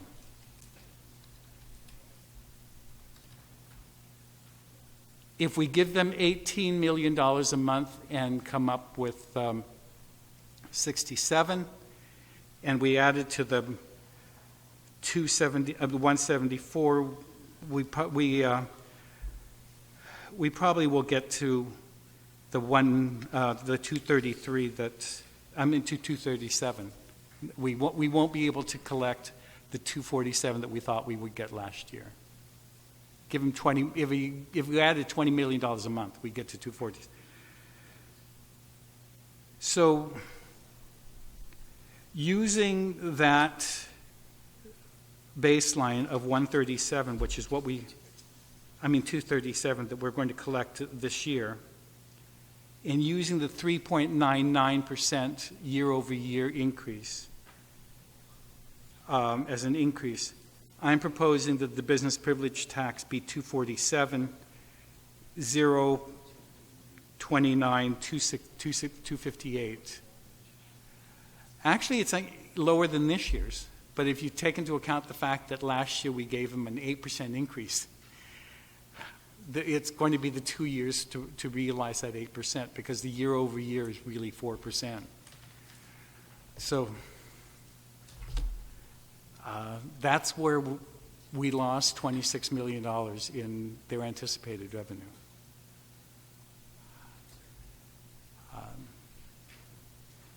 That's how we arrived at the 247. If anybody wishes to ask any questions of the chair of how we arrived at that.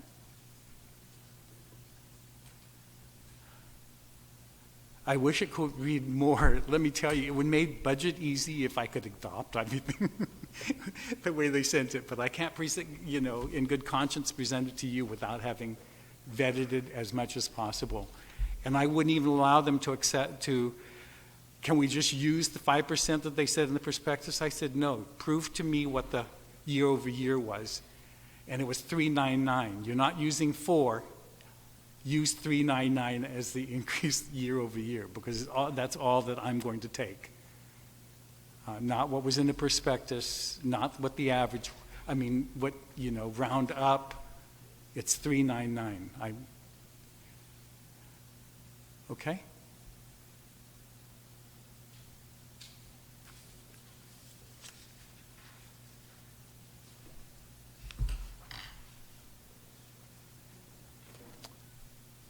questions on the 247?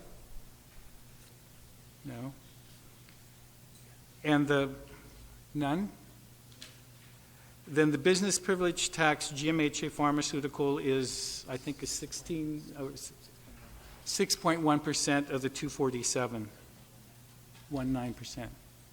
And then we subtract that.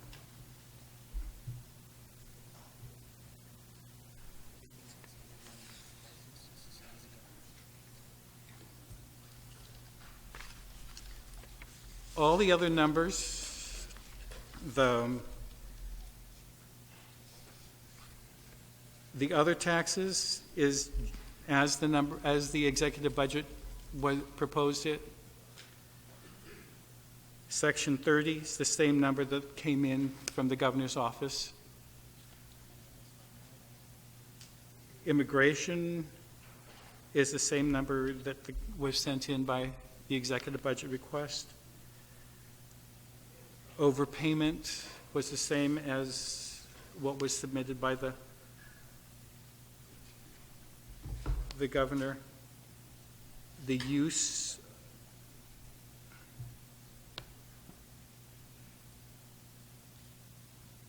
again is the same as the governor's. What we did go up on was licenses and fees and permits. This one we added more. We provided about $681,000 more than what the governor had said he, at least from what we're seeing from collections currently.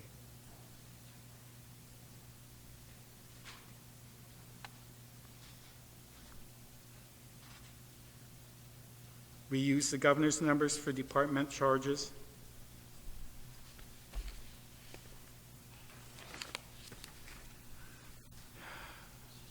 Yes. Yes, it is, unfortunately. But that's the number they sent us.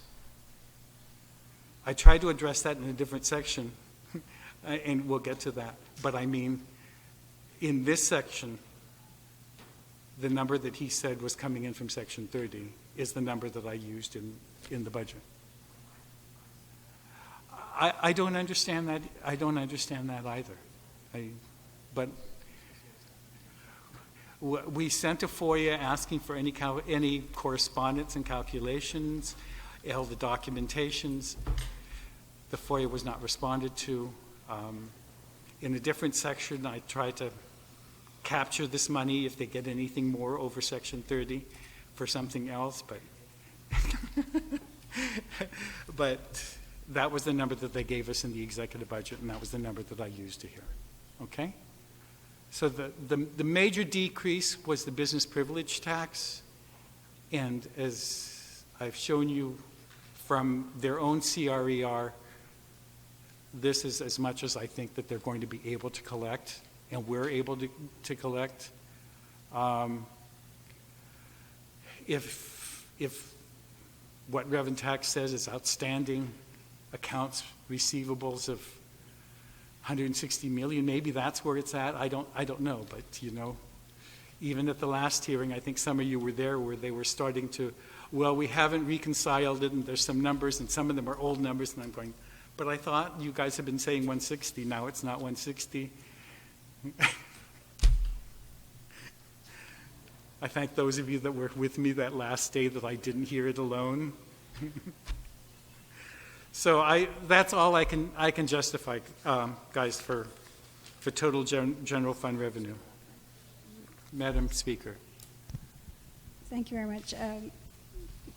Mr. Vice Speaker, were you able to get from the administration any new activities, military activities for Section 30s? I mean, I know there was an announcement about the changeover of some of these B-52s to another, and that the whole crew were going to come during that time, and whether that was calculated in at all? No. As I understand it, it switched over the B-52s to the B-1s. Mm-hmm. The number of people, it's just different. So it's a wash? Yeah. Okay. And then on the BBTs, is there any evidence in terms of, since you said there was a drop of closure or a reduction maybe of employment to correspond with the decrease in BBTs?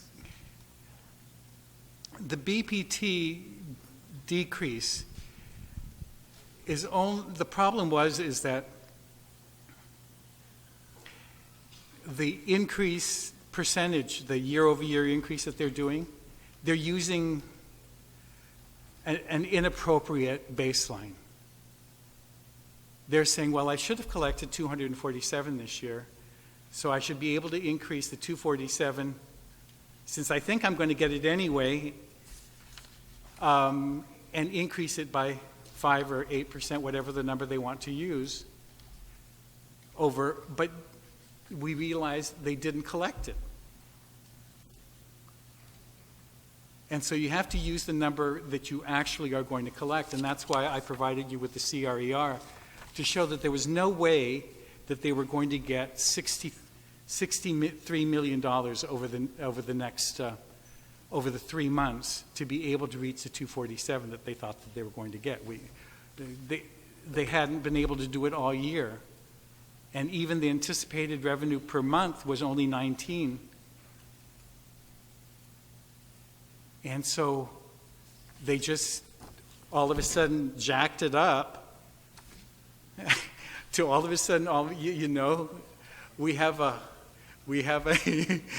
surplus of 168, and I'm like, wait a minute, you never received that much money in any of the months. I mean, even the Christmas month was only 20.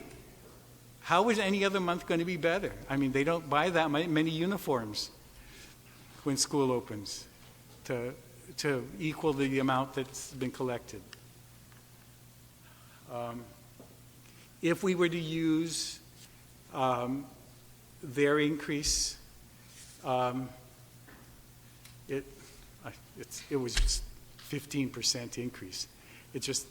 I can't present it to you, and so I'm hoping that you will all support me in yes, Senator Blas, that's very conservative budget request.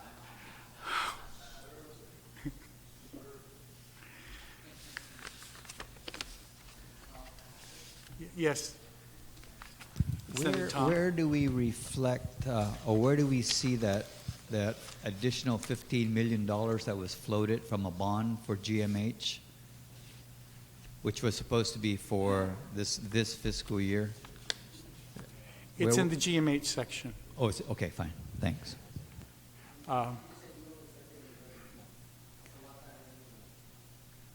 It's one time. And so we put it over there, and hopefully somebody will take care of that.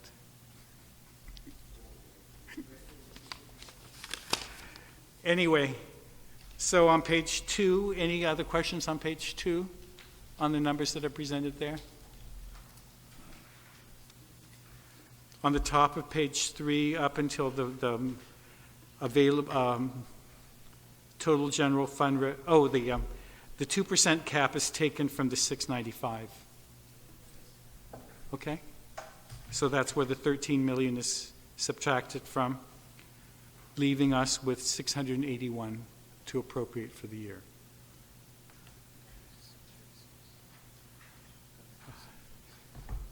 The governor had 736 million available for appropriations. Ours is $55 million less than his. It's the 13, well actually 14, plus the 26, plus the decreases or in income tax and withholding. Okay? Senator Uggan. Thank you very much, Mr. Chairman. Just because you highlighted it, with regards to the 2% general fund reserve, the deficit reduction, is that mechanism working for this fiscal year? Because I know for this fiscal year's budget, there's an automatic set aside based on the 2% reduction. So my question is, at the end of the fiscal year, will there be sufficient revenues deposited into this particular fund so that it will take care of prior year obligations? which is one of the primary Actually- purposes of that fund. Actually, all it does is it reduces the spending authority. It's not supposed to be any additional cash. It just reduces the spending authority. And if he only spends what is authorized and appropriated, then we have some savings. But if something else happens, then no. But that we just need to know that this is the number that we can use for the next 140 pages for our appropriations. Yeah, just the authorization. Okay? So the general fund available for appropriation is 681. Does anybody have any questions, or are we supportive of that idea? Mr. Chair, just Senator Espadon. if you could just refresh our memory, since I don't have last year's budget, how much is that compared to our 2016 available for appropriations? It's about 15 million more. 16 million, 665. I'm sorry. Last year was 665. Okay. Thank you. It's only a $16 million increase. It's only a 2.2% increase, 2.4.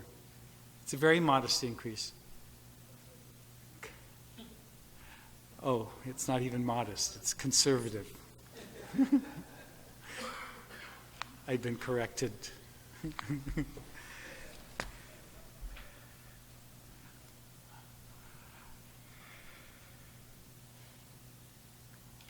Okay. And the rest of these numbers are, these are all administration numbers right now.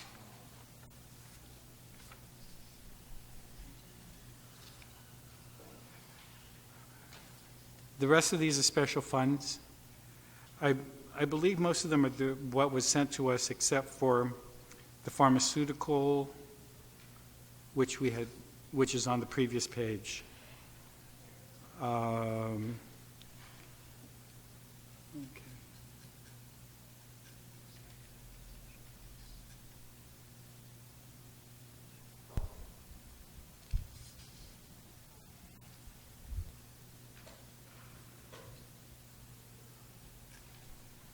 I believe it's in the committee report where the differences are in the special funds. There's very little difference there. As you can see, yes. Can you clarify on this, on page 4, the host community funds, line 6? Now, I guess where this $300,000 comes from is from the solid waste tipping fee. But that $300,000 is actually earmarked for two villages, Inarahan and Ordot Chalampago. So it's actually not available to the general fund per se. Correct? Correct. It's appropriated to the mayor's council for those two villages. Oh, okay. All right. Fine. All right. Senator Dragan? Thank you, Mr. Chairman. Just for purposes of information, in a recent conversation with representatives from Customs and Quarantine, and I know the chairman is maybe aware of this, Mr. Chairman, what transpired about 2.5 years ago was an adjustment in the customs user fee from $626 to $829.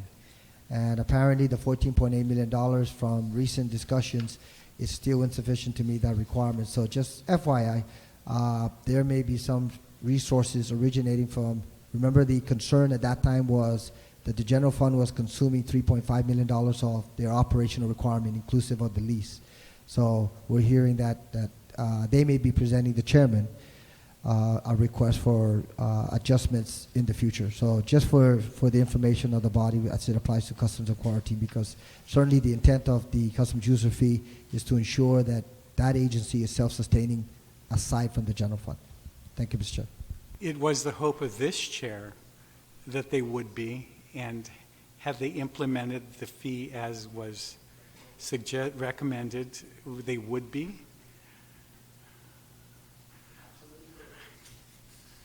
But, so hopefully maybe they'll reconsider. And anyway, does anybody have any questions on any of the numbers on the special revenue funds? Speaker? I noticed there are very slight increase in the TFF. And my question is, especially with rev and tax, is that with the new taxes, that they have instituted, and then those under contest, is that whether there's been a settlement with those to then show an increase? Because prior to them doing the triennial, they were claiming that there should be an increase in the TFF, and I'm only seeing a 700-some thousand increase. Did they say why, or what's the reason for the slight increase versus what they were saying if they had started to do the triennial? It just, I really can't explain. I just accepted their number. We added a little more, I think about 81,000 to it, using an average increase over the last 3 years. But it's still within that same same number. And I find that kind of difficult to understand, considering that, especially when you're saying that the average, this is what the average is for the past 3 years, and they've done already the triennials with, I know that personally I've seen the increase in mine, and I wasn't. There were some challenges and appeals that were taken, and so once they've all, now that they've all been hopefully resolved, then the amount is more regular than was initially when it was first done. We'll now know how much we should be collecting over the next several years. Do you, by any chance, have your office maybe can find out what it was prior to the triennial versus what it is then now to really see? It was 14. 14 million? 20. So I'm sorry, 21. I thought the number 21, was. so it's only 7 million more that it had increased to. Yeah. Okay, thank you. Senator Uggan? On the, Mr. Chairman, if you can just highlight how you came up with the figure on page 5 for the tourist attraction fund, because I know this fiscal year there was an initial appropriation, anticipated revenues of $38.6 million.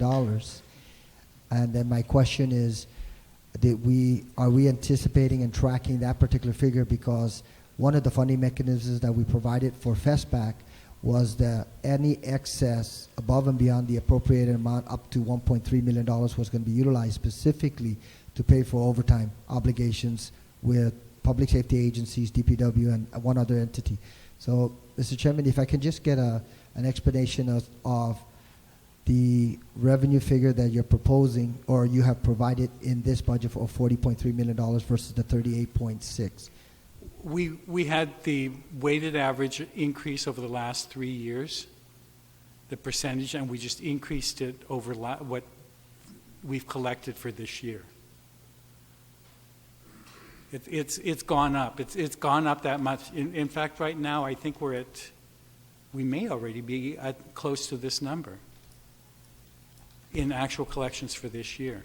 Well, I certainly hope, Mr. Chairman, that we're close to this number that was adopted in the budget, because if you keep in mind the FESPAC appropriation out of the TAF was anything in excess of the anticipated revenue passed by the legislature up to $1.3 million. So I'm certainly hopeful that that would be in excess, there would be that $1.3 million threshold in excess of the projected revenue in the existing budget. Now, if that's the case, then would your 3-year average take into consideration the tracking revenue base for tourist attraction fund for this fiscal year? For actual collections, yes. Yes. 9.86. At least for a 3-year average.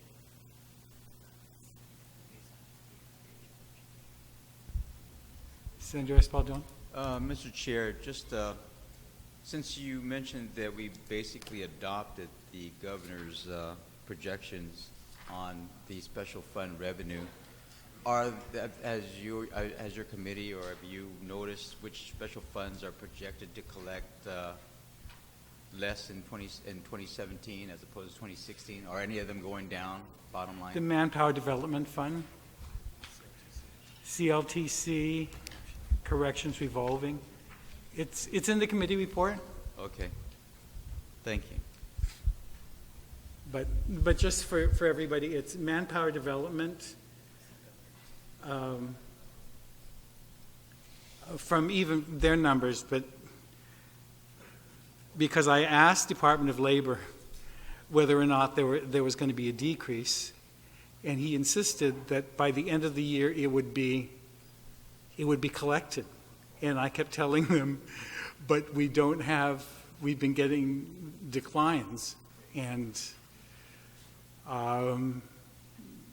they were adamant that they were going to collect. And I mean, I even said maybe I should have Department of Labor's budget from that, using an earlier suggestion by one of our colleagues as a way to get them to, since they were insistent, but alas. Manpower Development Fund was down compared to the, oh, it's up there. That's compared to the governor's, okay. Compared to the governor's, the decreases are there. Chamorro Land Trust, Corrections, Collection.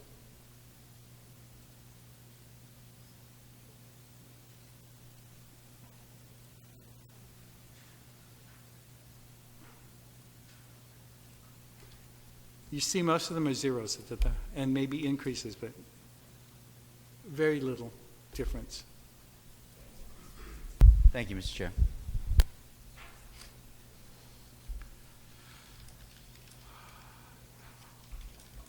So the total special fund of $208,022,202, and the numbers included in there. Any questions by anybody?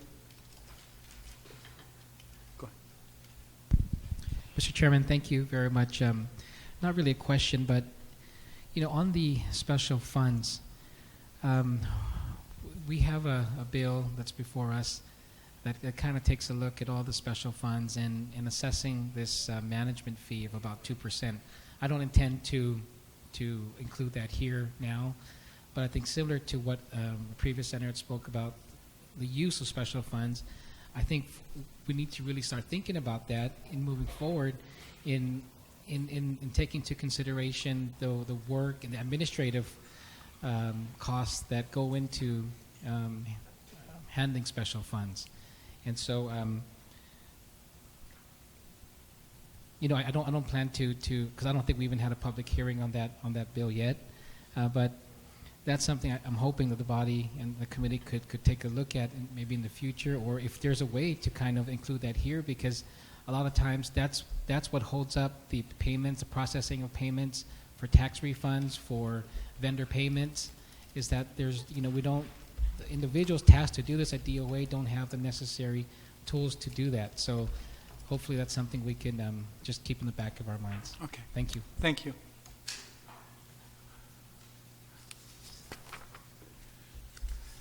Almost. The federal grants and aid, those were, again, numbers that were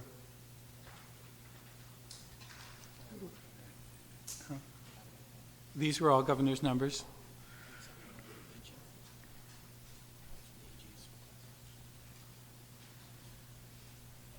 Except for, I think, the Attorney General's.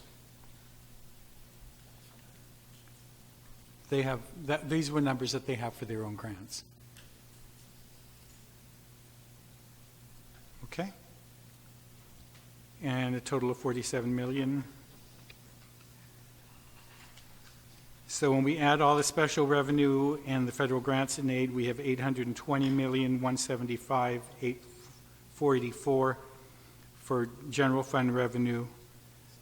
Subtract the 125 for the tax provision and the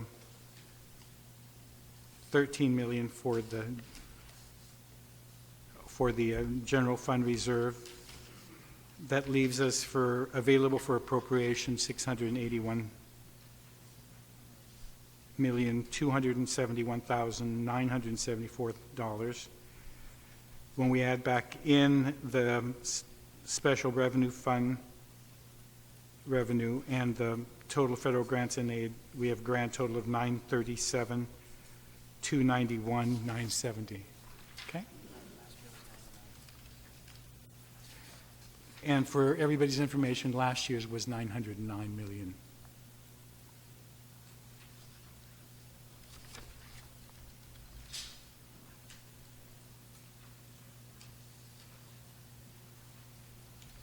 Okay, so section 2. Anyone? A motion to accept?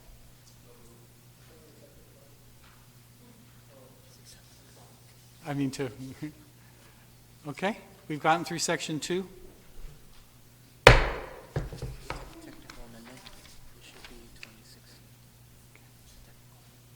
All right, I see colleagues standing up, hungry.